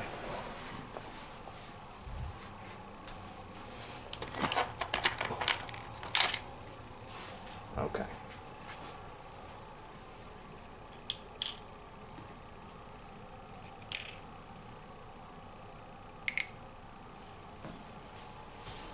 Okay. And that, my friends, is now the Darkstone Brute's turn. Alright, remember, he's doing the crazed thing, so he has a combat of 2. Okay. Well, he hits. He does 4 damage to the Gunslinger. And that's going to knock the Gunslinger out. And then the Bandito. And he hits on 1. The Bandito gets to roll for defense. Passes. So he's not hurt. Okay. The other Darkstone Brute is at the Drifter.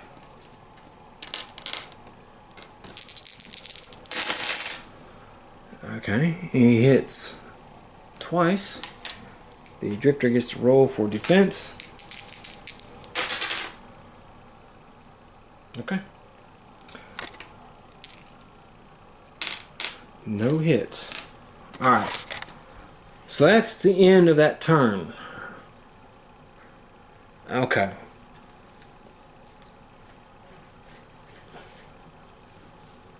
Now, let me explain a rule that I have added to this game, because this is such a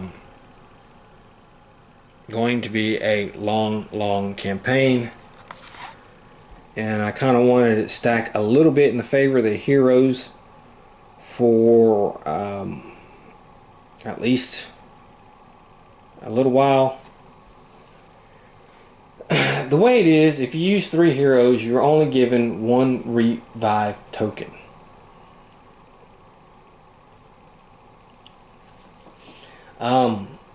Since I had mixed in high level monsters with what should be basically, there are monsters that come with Shadows of Brimstone, certain sets that are really not meant for beginner level heroes, which is what my heroes are. There are many of them, as a fact, and really you can even argue that the void sorcerers there are not meant for entry level heroes. They're meant for heroes to be that are a little higher.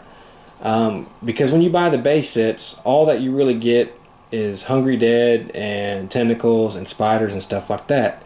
And since I put together, I have basically every monster that Shadows of Brimstone has, except for maybe 2 or 3 that they have not sold in stores yet. I've just mixed and matched and try to separate according to each world, and only certain ones appearing in the mines. Therefore, my entry-level heroes are fighting monsters that they're not meant to fight at this point in time. These are higher level monsters that they're not supposed to fight yet. And in the decks over there, I have not even drawn a basic monster. Even the Scourge Rats really aren't basic monsters. I've drawn harder monsters, and I've put a lot of the harder monsters, like the Undead Outlaws and stuff of those nature, in that deck. So my heroes, whatever heroes at 0 level, going in against these monsters, that any of them that can pop up, is very unfair advantage. So what I decided to do was, since they are really all at an unfair advantage, is give each hero a revive token for each hero. And that makes things fair up until they get to a certain level, to where we can go play it to where it's regular level. Even though I have a revive token for each hero and I'm fixing to use it for the gunslinger, we can still get killed. I mean, I just used a revive token on the drifter, and my God, look. I mean, he's already busted out. We've only killed 2 Scourge Rats, and we're getting our butts handed to us. So, it's not going to make our heroes overpowered. I mean, we have no good loot, no special weapons, really. And it is only fair. I found that to be only fair, because I found through test playing that you stick entry-level heroes in scenarios where higher level monsters, I mean, in theory, the monsters are supposed to just be able to plug them in and play in any scenario. But as Shadows of the Brimstone came out, more and more monsters were released, and more monsters became advanced and more higher level. It's like when it first came out, there was only 1 or 2 high level monsters. Everything else was basically entry level, and they kind of retcon that with putting in these new monster packs and these higher level monsters, and made them a hell of a lot more challenging and a hell of a lot more difficult.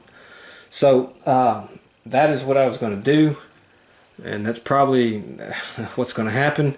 So when it's time for the gunslinger to activate, he will get to revive. As a matter of fact, he gets to revive basically now. So all his health and sanity are back. And he gets to recover 1 grit. And so that's 2 revive tokens out of 3 used. We still have 1 more, but you know, we still may lose this battle. So there's that. So let's start with holding back the darkness. We gotta get an 8 or higher. We don't. Okay. So let's do that. Let's roll for corruption. Well, he passed. He did not pass. And Bandito passed. The only one who gets corruption this time is the Drifter. We have to do a Growing Dread card. All heroes lose 1 grit. Well, that's terrible. So, a grit is gone. And now it is the bad guy's turn. And it is the Scourge Rat's turn. And he's attacking the Drifter. And he misses. Thank God. Okay, so it is now the Gunslinger's turn. He's back on his feet.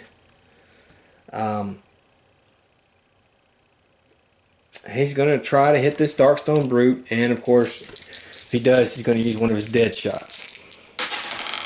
Okay. I have to re-roll that. Okay.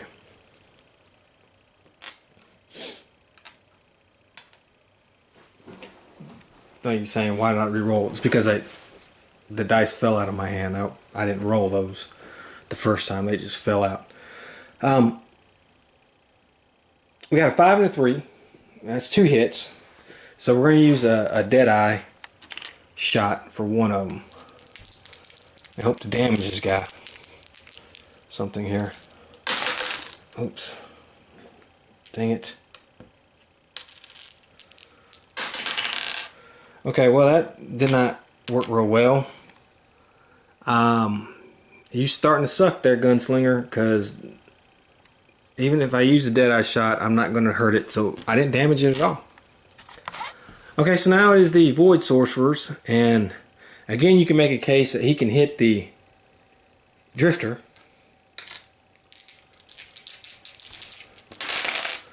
And, yeah.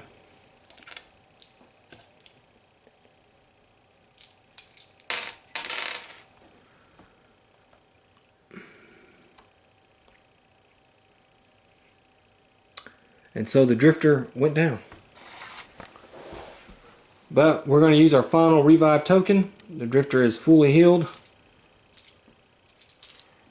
Ugh. And it is now his turn, as a matter of fact. And he is going to, again, attack the Night Terror. Now, he has these potions here. I forgot about those. And these are forest potions. What they do is they let you add +2 to one of your stats for a couple turns. So he's going to take one of these and he's going to add +2 to his agility. And that's going to give him that many shots because on his trusty pistol, shots are equal to the hero's agility.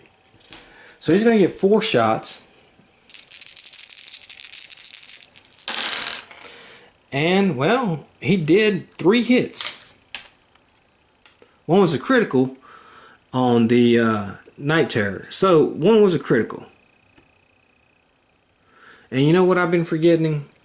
The Night Terror special ability where when you activate, you have to take 2 horror hits. Okay, well that wouldn't have mattered because he's kind of been revived twice. So all that sanity loss would have gone away. So, okay. So we got to do let's do the horror hits real quick. Okay, well, he takes 1 sanity loss. Alright, so that's what.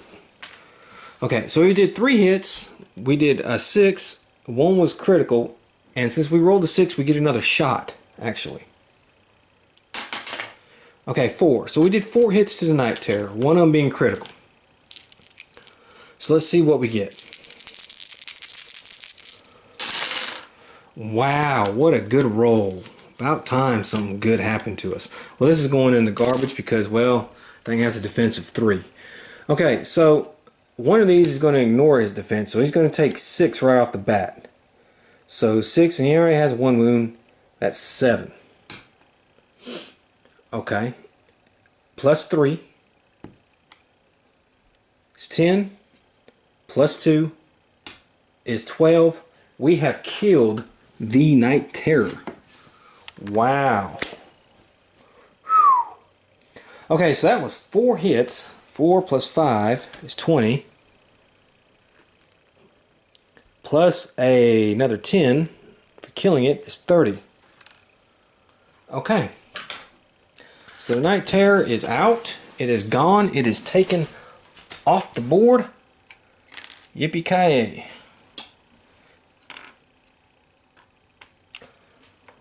Now, unfortunately, though, the Drifter is going to be wide open to attacks.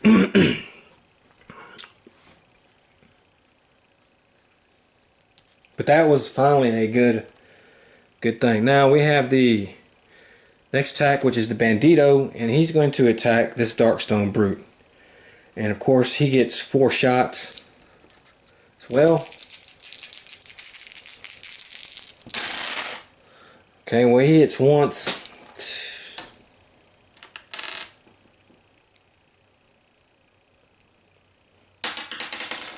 Four, and that does not even go through his defense. So, okay, that is the end of that turn, except for the Darkstone Brutes. Now, this guy, remember again, we got Crazed here, and we have Regular here. So, Crazed on the Gunslinger. Okay, well, that's misses. Crazed on Bandito. Okay, well, that's 1 hit. Can the Bandito defend?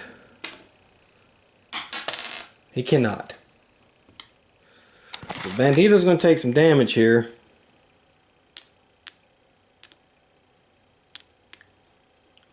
The Bandito's going to take 4 damage. And he's getting awfully close to getting killed. He has 1, 2, 3, 4, 5. He's at 14. Okay. And the other Darkstone Brute is attacking the Drifter. Okay, he hits twice. Can we defend? Okay, we do defend 1 hit. So he's taking 4 damage, the Drifter. And that is the end of that turn.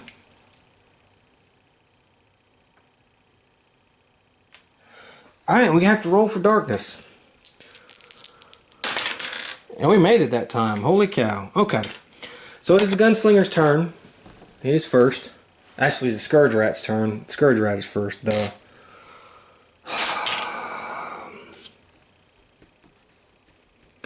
Okay. He hits. Defense is good, so no damage. Now it's the Gunslinger's turn. And he's going to try, he's going to hope, man, he can get a dead-eye shot with this thing going. Jeez. Okay, well, we got 2 hits. So that's good. Okay, now this is better.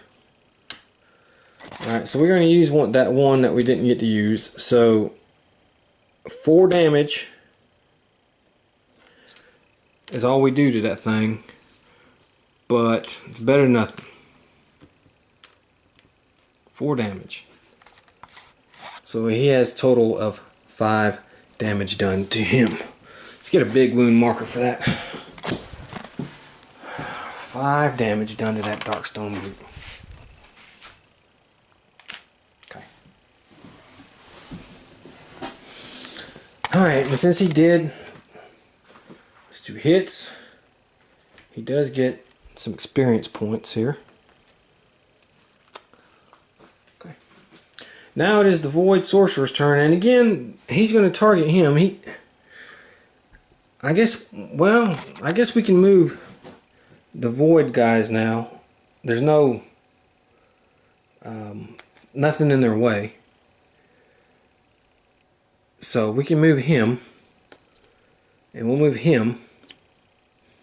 And they get to attack. And they can, well... let me see. If this model... actually... yeah, I mean, he can hit over the rat, so... okay. Alright, first one is attacking. And they have a range of 4. And that's a miss every time. Second one's attacking. 1 hit. And so our drifter takes 2 more damage. He's getting back up there again. Okay. Alright, so let me let's see here. Now it's the drifter's turn. I guess he's had enough of these idiots. So he's going to get 4 shots. He's going to try to kill some people here. Let's see what he gets. Okay, 5 and a 4. He hit twice.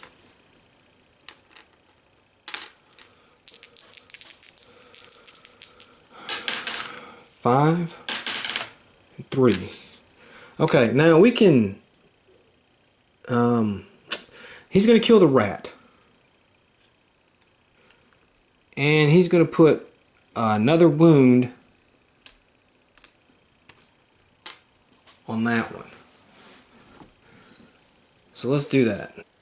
Okay, sorry about that. The battery on my camera ran out. When we last left, the Void Sorcerer, one of them had managed to wound the Drifter. Drifter took his wounds. He's still alive, and now it's going to be his turn.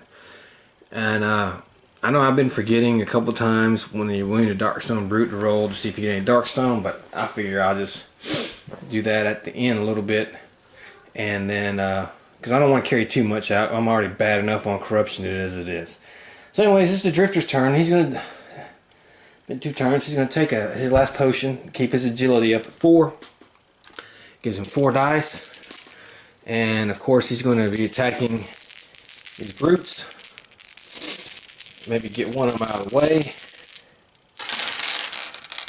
And he hits every single time. So that's good. No extra shots though. So maybe we can do a little damage here. Okay, well we have 2 5s, a 1 and a 4. They have 4 defense. 2 5s though, that's a 1 apiece. And so that thing's going to take 2 more wounds. And that's going to have 7 wounds on it. Still alive, unfortunately. But, you know, what are you going to do? It's Tuco's turn. And he's going to attack. And he has 4 attack. And he's going to attack the other brute that's on him and the gunslinger.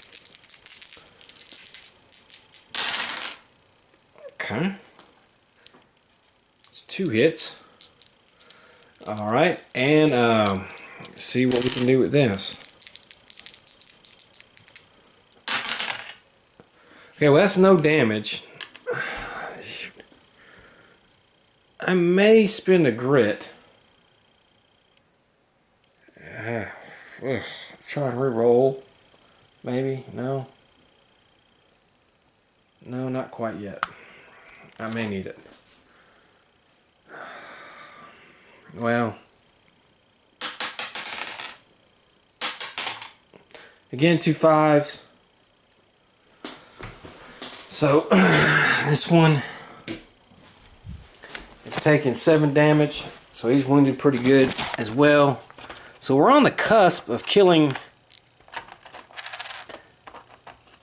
these 2 Darkstone brutes. Right on the cusp. Him and the gunslinger, I mean the drifter, do get 10 experience points for the wounds, the hits they put on them.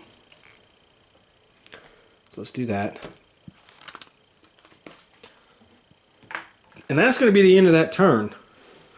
Let's take the scourge rats off because, well, they're dead. Let's roll for darkness. Okay, well, that's not going to be successful. That's a 7.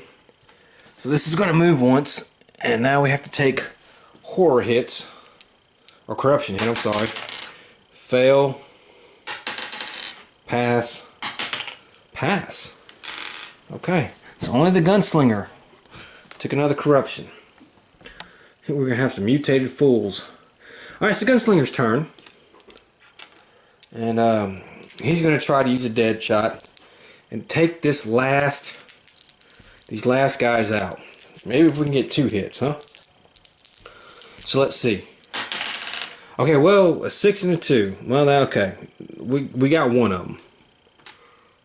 So all we need is a somewhat decent roll. And we got it. A 6. Well, we don't even need to use a dead shot. He takes out this darkstone brute. So that darkstone brute is dead. Move these wound markers. He does 5 plus 15, so he gets 20 experience on that. And now the void sorcerers get to go. And I tell you what. What are they going to do? Well, they're probably both going to go after the drifter and try to knock him out. He can do some good damage. So let's see what we got. Well, they got 3.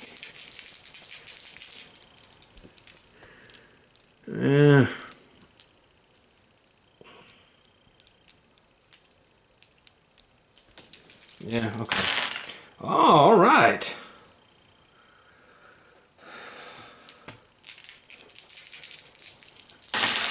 Okay, well that's it. The drifter's knocked out. So he's KO'd. Now, if our 2 guys can survive, we don't have any more revive tokens, remember. But if our 2 guys can survive, they can revive him. All we need is 1 guy to survive and he can revive the others. Unfortunately, that would have been the drifter's turn. So he didn't get to go. Now, he's going to move here to where they were. And he's going to do his little crazy attacks. Okay. Okay. So,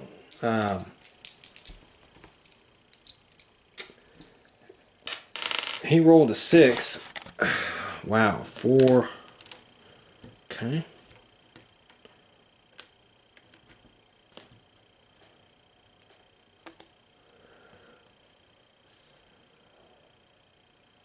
Because it ignores defense.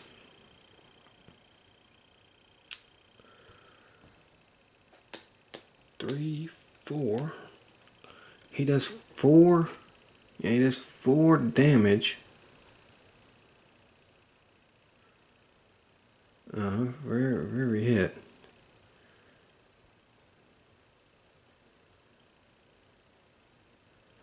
He only hits once, but he gets to roll that many dice. I rolled too many dice for the gunslinger.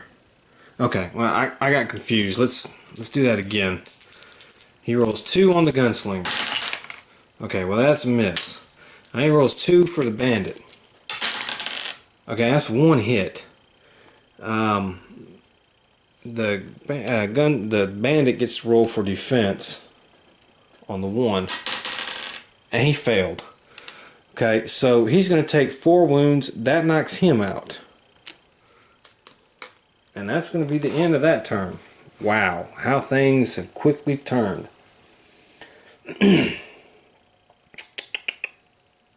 Wow. I don't see any way we're going to survive this. But anyways, let's roll for darkness. Okay, we failed that. These rolls have not been kind to me. Suffocating mist. A green mist fills a passage, choking the heroes into poison. Each hero takes 3 hits. Also place this card on a random hero's map tile. Any hero or any on this map tile takes 2 hits. Okay, this is going to go on this. You got to take 2 hits. 3 hits, I'm sorry. You got any defense. 1.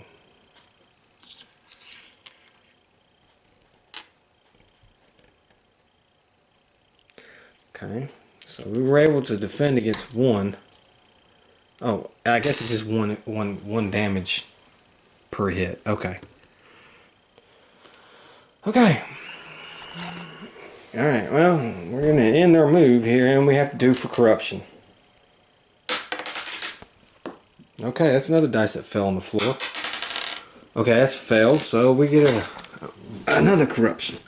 One more, and we're going to look like we're going to get a mutation. Hell, if we live that long. Okay, so the gunslinger here, it's his turn, and he is definitely going to try to finish off the darkstone brute.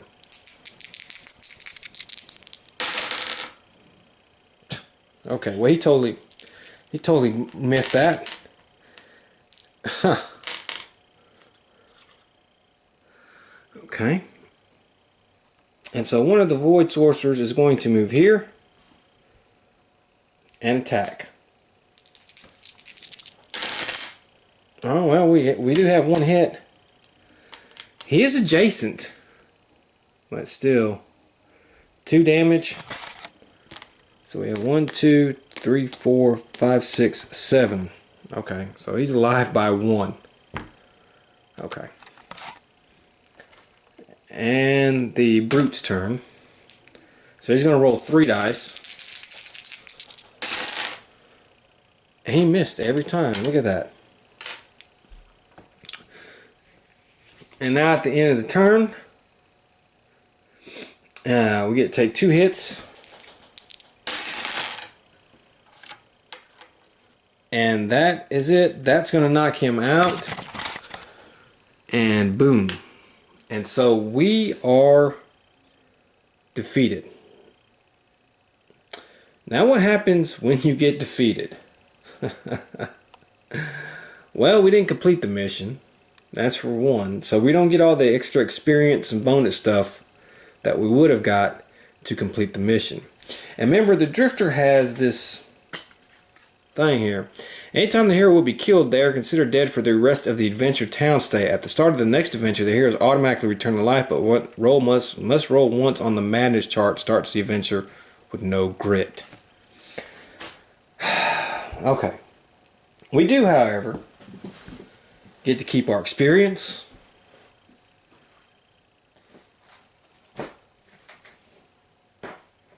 And stuff like that.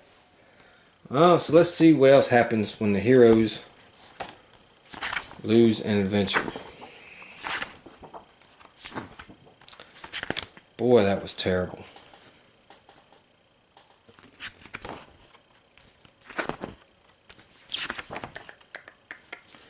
That was just bad. And you see, I had even 3 revives. And, yeah.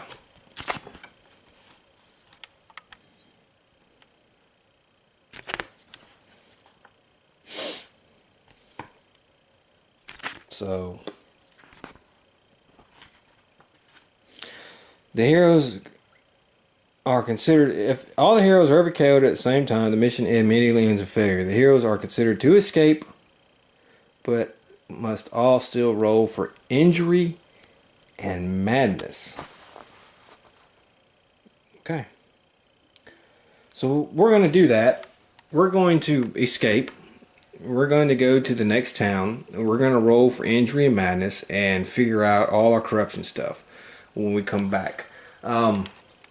Yeah, we got our asses handed to us. I mean, it was, we almost killed the other brute, but them two void sorcerers, man, they don't play around. So when we come back, we'll have the town board set up. Of course, our drifter won't get to go to the town, but the other two will. We'll do a travel hazard, and we'll have the hex crawl map and all that good stuff ready to go. Okay, so we're back, and our heroes are going to travel to a town. Now this is the hex crawl map. Hope you can see it real good. Let me see here. Okay, maybe that's a little bit better. So I randomly rolled. There are 20 mine locations on the map. I randomly rolled to see what mines they were at, and they were here at mine number 9. And they had to go to the 2 closest towns that were next to them. Now Hilltown and Westwold are two towns of equal distance. Westwold is a outlaw town, so that fits the theme. So an outlaw town it is, and it's a medium-sized town, and this is the town of Westwold. Now, because it's a medium town, we're going by the new Frontier rules in the Frontier Town expansion. I randomly picked what locations are on there, except for one. It had to have a smuggler's den because it's an outlaw town. We're going to have a travel hazard for each person. So each person is going to get a travel hazard as we travel from here all the way to here through these mountains. Okay. So that is our thing. First, we have to roll on the injury chart for each person. We were supposed to do this every time somebody gets knocked out or goes crazy. But beginning the first mission, I decided just if we fail, we have to do it. Now our drifter has to roll 2 dice. Let's see what he gets. He gets a 4. Mangled hand. One of your hands is twisted and broken. It's hard to even hold anything. You have one less hand for equipping items each turn. Double-handed weapons may still be used, but they cannot get critical hits.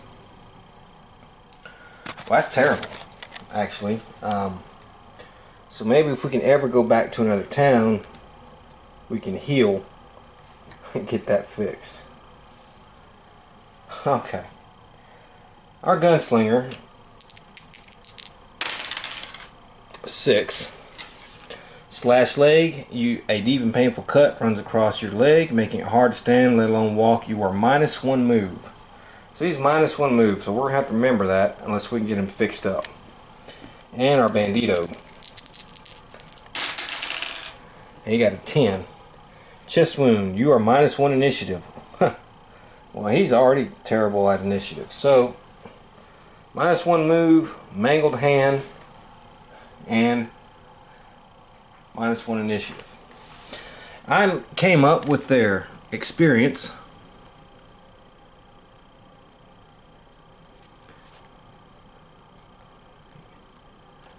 Mangled hand. And boy, their experience is terrible. So is their gold.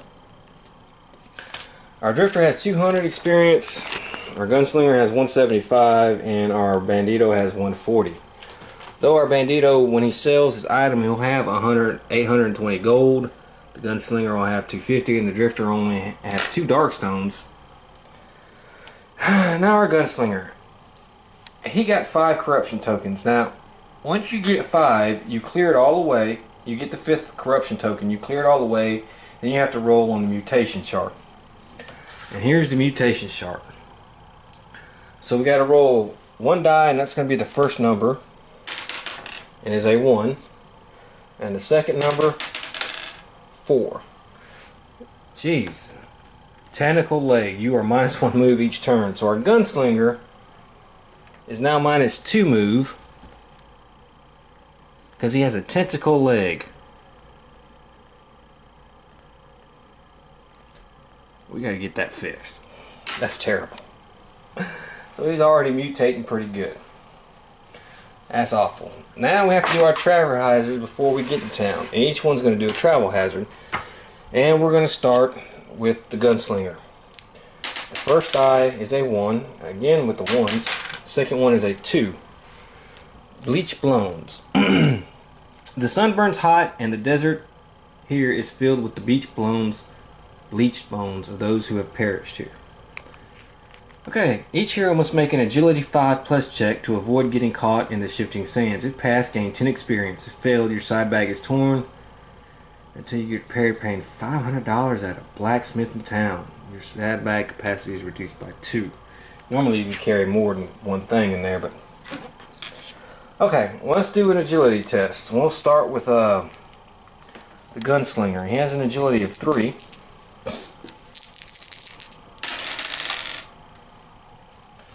And he failed. Of course, he can use a grit to re-roll. Well, he got a 6 there, so he passed. We don't have to worry about that. And our bandito, he has an agility of 2.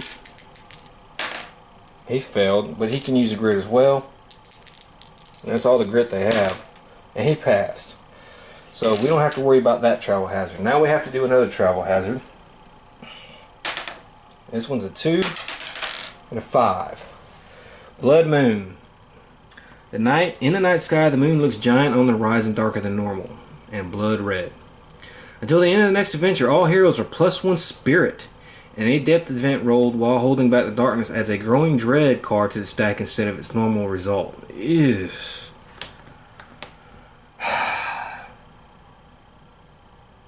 Any depth event rolled while holding back the darkness adds a growing dread stack instead of its normal result. So instead of reading off that chart for the next adventure, we'll add a growing dread. So I'm going to write this down on my notes here. Add growing dread.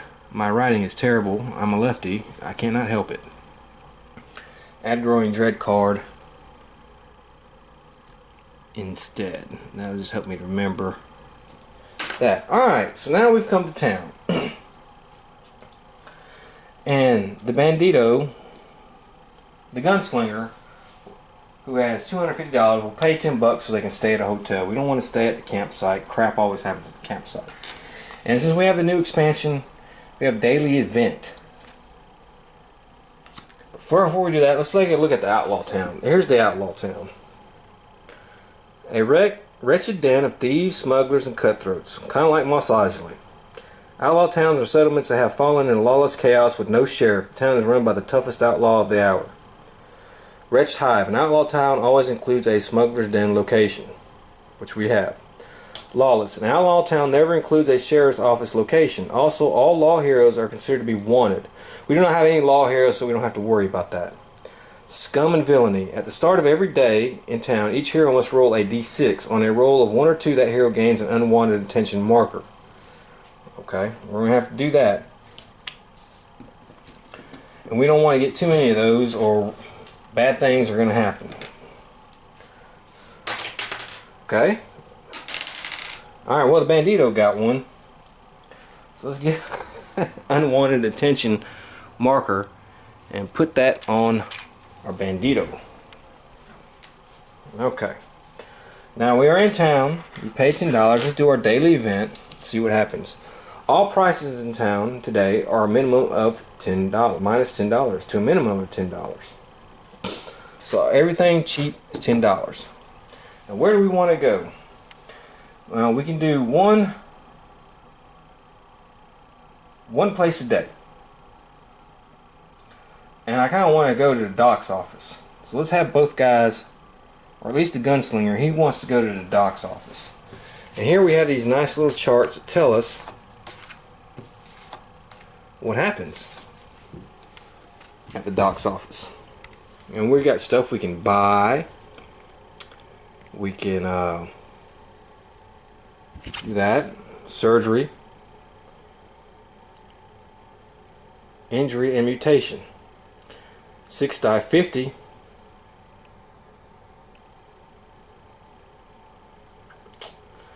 Okay, so our gunslinger, we roll 2 die 6 here, the location event. 10. Expert surgeon. All attempts at surgery today are made +1 to the roll chart. Well, that's good. We could do that. So let's pay some money to get him his technical leg and his injury fixed if we can. Well, how much is it going to be? 6 times 50. Low roll. 1 times 50. That's $40. So we are now at $200, and he's going to attempt to have a surgery done. 4. We get a +1, so it becomes 5. Success. This injury mutation is healed. Okay. Alright. So now we're just -1 move because we fixed our hand. Now we have the technical leg, and let's try that. See how much that's going to cost us. Okay. 3 times 5 is $150. -10 is $140. So that leaves us with $60 left And we're not going to have much money for anything else.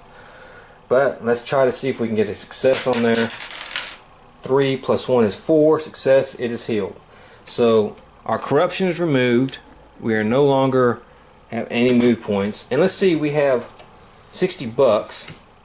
If we want to buy anything here, basically all we can gain is bandages. Now we'll start the next mission with one item in the side token, side bag. I might want to buy another bandages. So that's what we're going to do. He's going to pay $50, $40, which is going to leave him with $20 left, and he's going to get plus 1 bandage. Okay.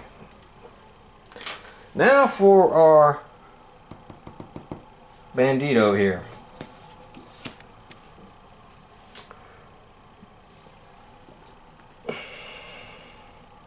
Let's roll to see how much surgery is going to cost. 150, 140. Okay, so 820 minus 140. 680. He has 680 left. And let's roll to see if we can get this thing fixed. We don't want to be -1 initiative. We're already low enough as it is. So he went to the doc's office. 5. Success. Plus 1 is 6. Well, alright. Impressive scar. The injury mutation is healed. Gain plus 2 health for the new scar. Wow. So he is now at 18 health. So now we can get rid of this. Plus 2 health. Okay. And that is our first day at the town. We went to the doctor's office. I'm probably going to send him either to the Frontier Outpost or the general store to buy some stuff.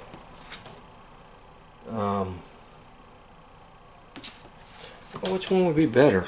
No, it probably would be the general store. Although you can gain some dynamite there.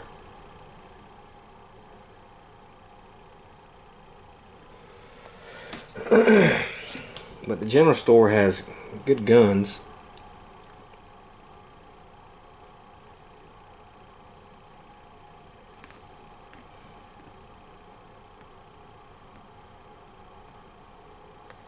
And hat, plus 1 health, gain the keyword traveler, rider's hat.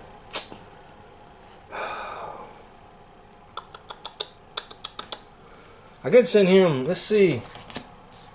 Maybe let's see what the blacksmith's gonna have. Well, he's gonna have this kind of stuff. We don't have any darkstone really. Street market?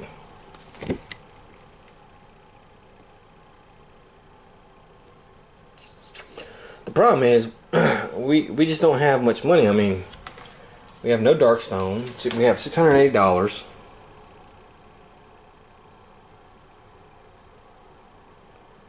He's an outlaw hero. He could buy some of these. Look at this. The outlaw pistol. That's not a bad.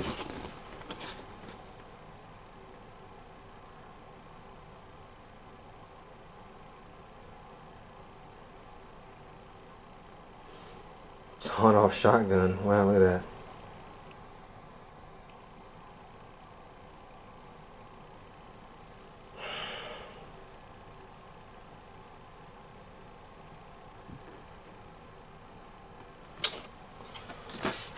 Oh boy.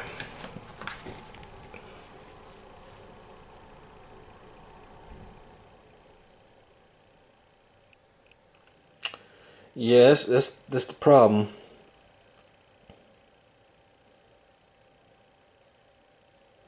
I might have got the war veteran hat. He has such a low sanity. That would give him plus 2 sanity.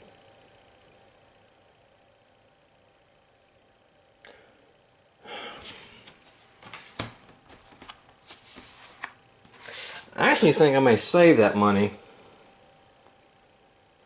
and just be done with it.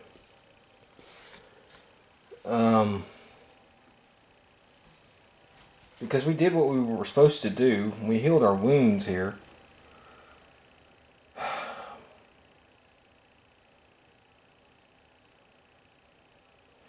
It's not much we can buy. We don't have any darkstone to upgrade it. We just have basic stuff.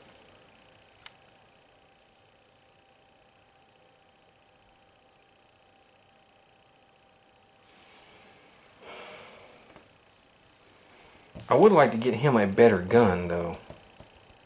I mean, this gun, combine it, he can shoot 4 rounds. We get rid of the transfusion kit. We don't need this anymore. We sold that. We take a look at the guns again.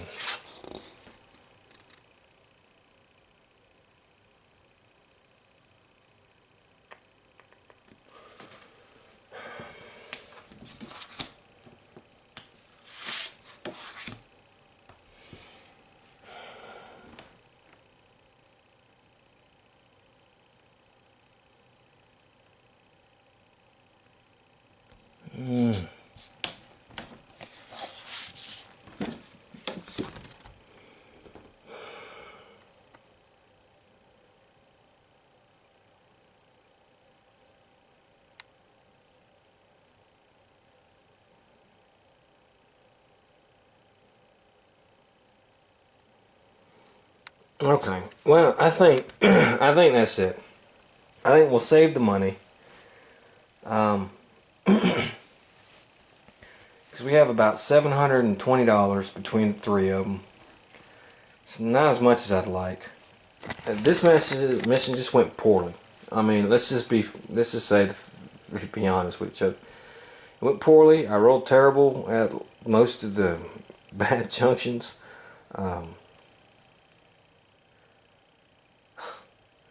It just went poorly. That's what you get when you mix more complex and higher level monsters than you're supposed to, even with 3 revives in there. He's going to have the mangled hand, which we're going to have to eventually get fixed, but it's not going to affect him now yet with this stuff. So, it's okay.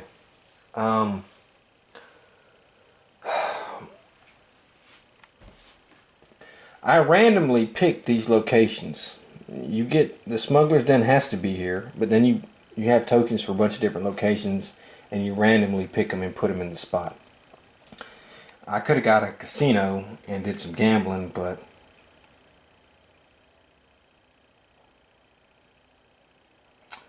that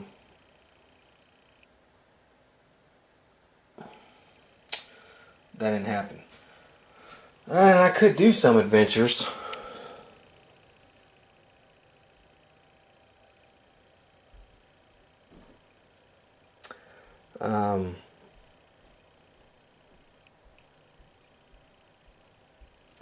Rescuing a kidnapped victim. Actually, I could do that.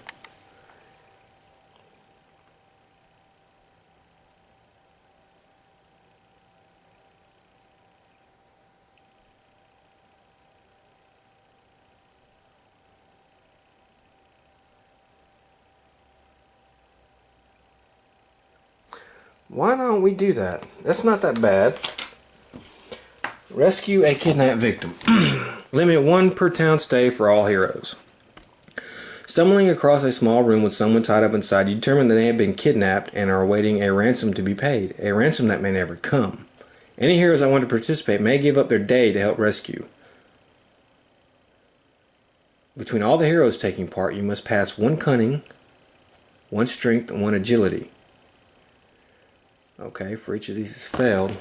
Well, we got 3 cunning, 4 strength, 3 agility. Okay, let's do that, because if we pass, we each gain 100 XP and $300 as a result. We're going to take some hits, but hey, you can always go back to the doctor with our money. Alright, so it's a new day in town. So we have to we have to get a new daily event card. So let's do that. All rolls on today are -1 to the roll. Well, we're not going anywhere with that. So, okay. We're not going to any location. So it's a new day. We went back to the hotel. We paid $10 more. So let's say he paid $10, so that leaves him with $10 left. Okay. Alright.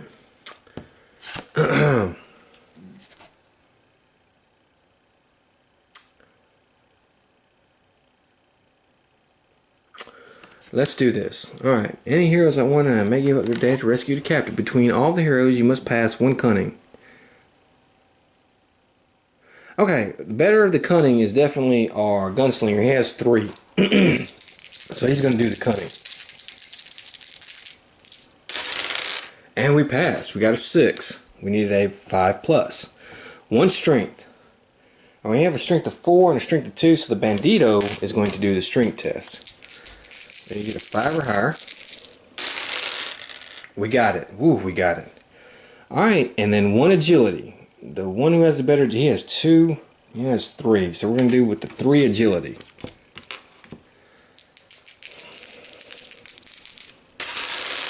Six passed. Look at that. Okay. So we passed.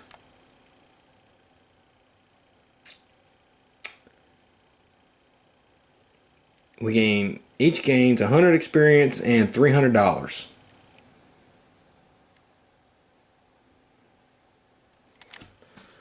So let's do that. And as I said, it says each hero, every hero taking part gains 100 experience. Okay, so he's gonna be 275, 240, and $300 as a result. I guess each one gains 3. So he's at 310, and he's at 980. That's a lot better.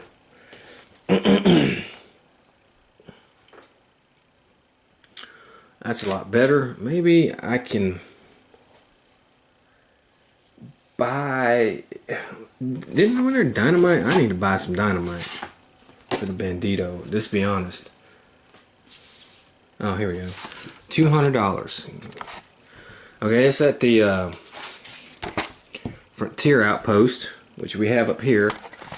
So that's the end of that day. So let's do another daily event. Having a run-in with one of the rougher-looking locals, you find yourself challenged to duel in the streets at high noon. One random hero must give up their day and time and immediately play the high noon tune solo. Alternatively, that hero may duck out the back door or run for it, ending their stay in the town and starting the adventure with no grit. The next adventure with no grit. Well, okay. Well, that'll be the gunslinger, because the bandito is going to get the that stuff anyway. So let's see what happens on our frontier. And we roll 8. Recover 1 grit and fully heal your health and sanity. Okay. Alright, so we're going to spend. We have $200. We'll start the next adventure with 1 dynamite. Let's grab another dynamite. We're going to do 200. That leaves us with 780 plus 2 plus 1 dynamite. Okay. High noon. Alright.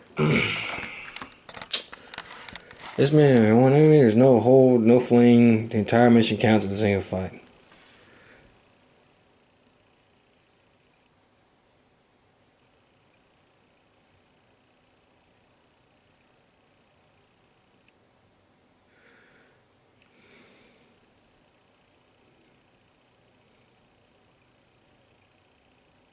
Well, I don't want to do all this.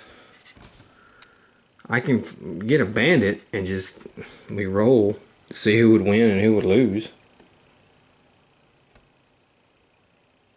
Why don't I do that? Alright, let me get the bandit token and we'll put the bandit right here in this, and then we'll roll for initiative.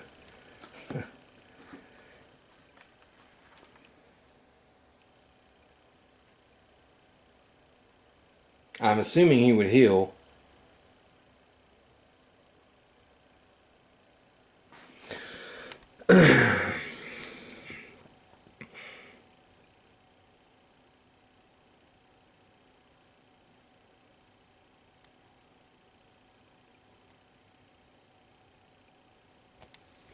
I'm assuming he would heal after that mission.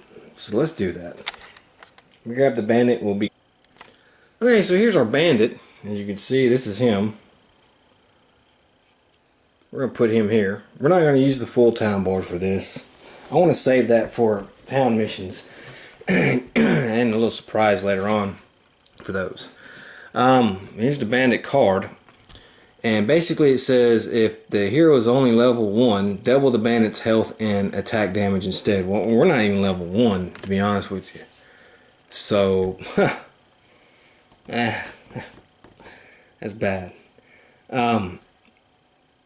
But we have to, at the start of each turn, the hero and the enemy each roll a die 6 and add it to an initiative for a turn. He has initiative 5, my guy has initiative 6. Let's roll. Okay, 3 for me, 4 for him. It's a tie. Tie goes to the bad guy. So he has 2 combat. He's got to get a 5 or higher to hit me. He does hit 1. Bandit range to hit rolls a 6. Costs 3 hits each. Wow. Okay, so 3 hits. Can I defend? I can defend on 1. So I take 4 damage because I do 2 damage. He does take. I take 4. So I am down to 6 health. My turn. I get 2 shots. There's nothing that says I can't use a dead eye.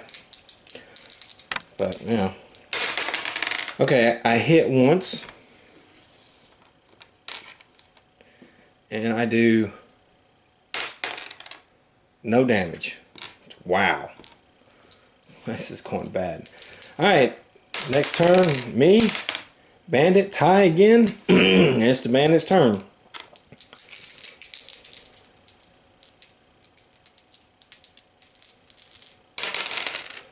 Okay, looks like he hit 1 time. Can I defend? I can not defend. So I'm going to take 2 more damage. Okay, that's 6.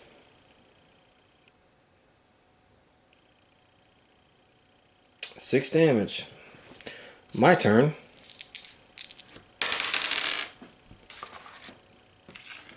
Okay, I hit once.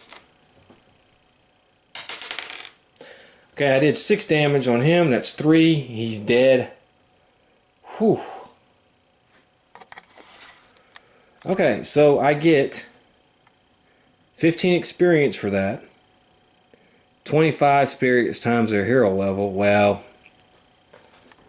that's only that much. 25 because I'm at level 0 actually. So 40 more experience. So that's going to be 3.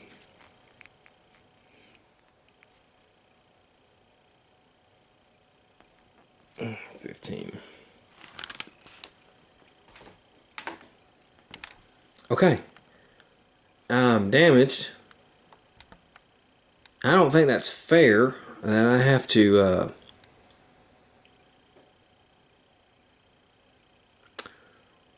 start the next adventure damage. So let's say we have to stay 1 more day and I'll have to heal. So let's do the daily event here. Any heroes that choose to at the campsite may roll only a single die 8. Okay, well we don't have to do that. We're not staying at the campsite. We do have to spend another 10 bucks. So he has 300 flat. And that is that. Okay, so the next adventure with the Outlaws will be a couple missions down the road. The next mission with the Outlaws, though, will contain another mine mission. It's going to be another bounty type mission where they try to get money. Hopefully we'll do better. God, I hope we do better. We're still at level 0. And our drifter will be back. So we'll have plenty of things left over. But the actual next Shadows of Missions, Brimstone mission, will be our local heroes. And that's going to be our Saloon Girl, our Sheriff, and our rancher. And they're going to do the search party mission. Apparently the rancher, her brother, got kidnapped by something, some kind of monster, taken into the mines. And her brother also happens to be the saloon girl's boyfriend. So the sheriff and them have to team up to go find him. What will they find? Well, I hope they have a lot better luck than our outlaws did. Our good, the bad, the ugly group. So that was Shadows of Brimstone.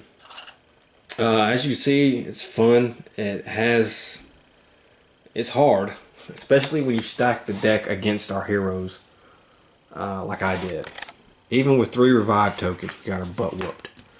But as you can see, there's a lot to it. It takes dedication to get in this game. I don't know what other way to say it. You have a lot of tokens. You have a lot of cards. The setup and prep time on these games is long. Don't kid yourself. You have to put together miniatures if you choose to. Which actually you do have to at least put them together. Some of them can be a pain in the butt to put together. Paint them if you want. There are a lot of expansions, and you could just get the base games and play. Don't get me wrong, but the expansions do add a lot of stuff to it, and eventually this game is going to become expensive. It kind of already is a little bit, and it's basically, this game is costing you time and money to invest in. And then you have to ask yourself, well, is it worth it? I do believe so. This is my favorite game that I own right now. And I own a lot of games. And sure, it's an investment in time and money, but you're going to get a lot out of this. I mean, think of it. We haven't even scratched the surface on this game with this one little mission. There's so many other worlds to go to, so many other things to fight, so many other things to do. And it eventually it becomes worthwhile to you. You know, if you love games and if you love this type of sandbox RPG, you know, type game, then yeah, it's worth it. It becomes worth it. Like I said, I very much enjoy this game. It is hard, but it is rewarding. It is worth it, and the variety is just so good. But like I said, that depends on you. If you just want to get started, just get one of the base sets. You can get one of the base sets, start, and get a feel for it, and then slowly expand to your thing. Like I said, Flying Frog has not even fully released all the Kickstarter to this game. They haven't released. I think they're trying to get the last of the Kickstarters to the backers. And then they should release a few more things they have for retail. They have another world, the ancient one, and the Terralisk or something like that. And of course the Blasted Waste Otherworld includes canyons, the Blasted Waste Otherworld, more monsters, and a whole bunch of stuff. So we eventually, on our Shadow Sundays, are going to touch upon everything that this game has to offer. We are going to visit every world. We're going to fight every monster. We're going to do every type of mission we can. And we're going to see, hopefully, our characters go from these little Minnie Mouse 0 level, get our butt kicked characters, to some real good gear equipped, high powered people.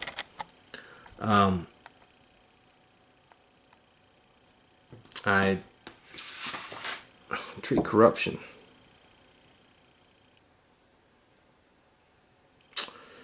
I probably should have did that. And that's probably what I'm going to do on our last day. I'm going to pay $300.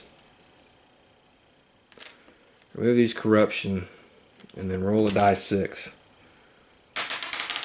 And thank God I rolled a 4, because when I rolled a 1, 2, 3, I would have took die 6 wounds. So our bandito is free of corruption. Our gunslinger is free of corruption. He still has 2. He can't get rid of that till he goes and see a doctor. So I forgot to do that when we were at the doctor. I should have did that. But let's say we did it anyway. So $300 corruption free. And he's good. So I'll see you next time. On next Sunday for next Shadow Sunday. But again, we have Monday coming up and a whole new different type of game on Monday. So until then, it's Board Game TV. See ya.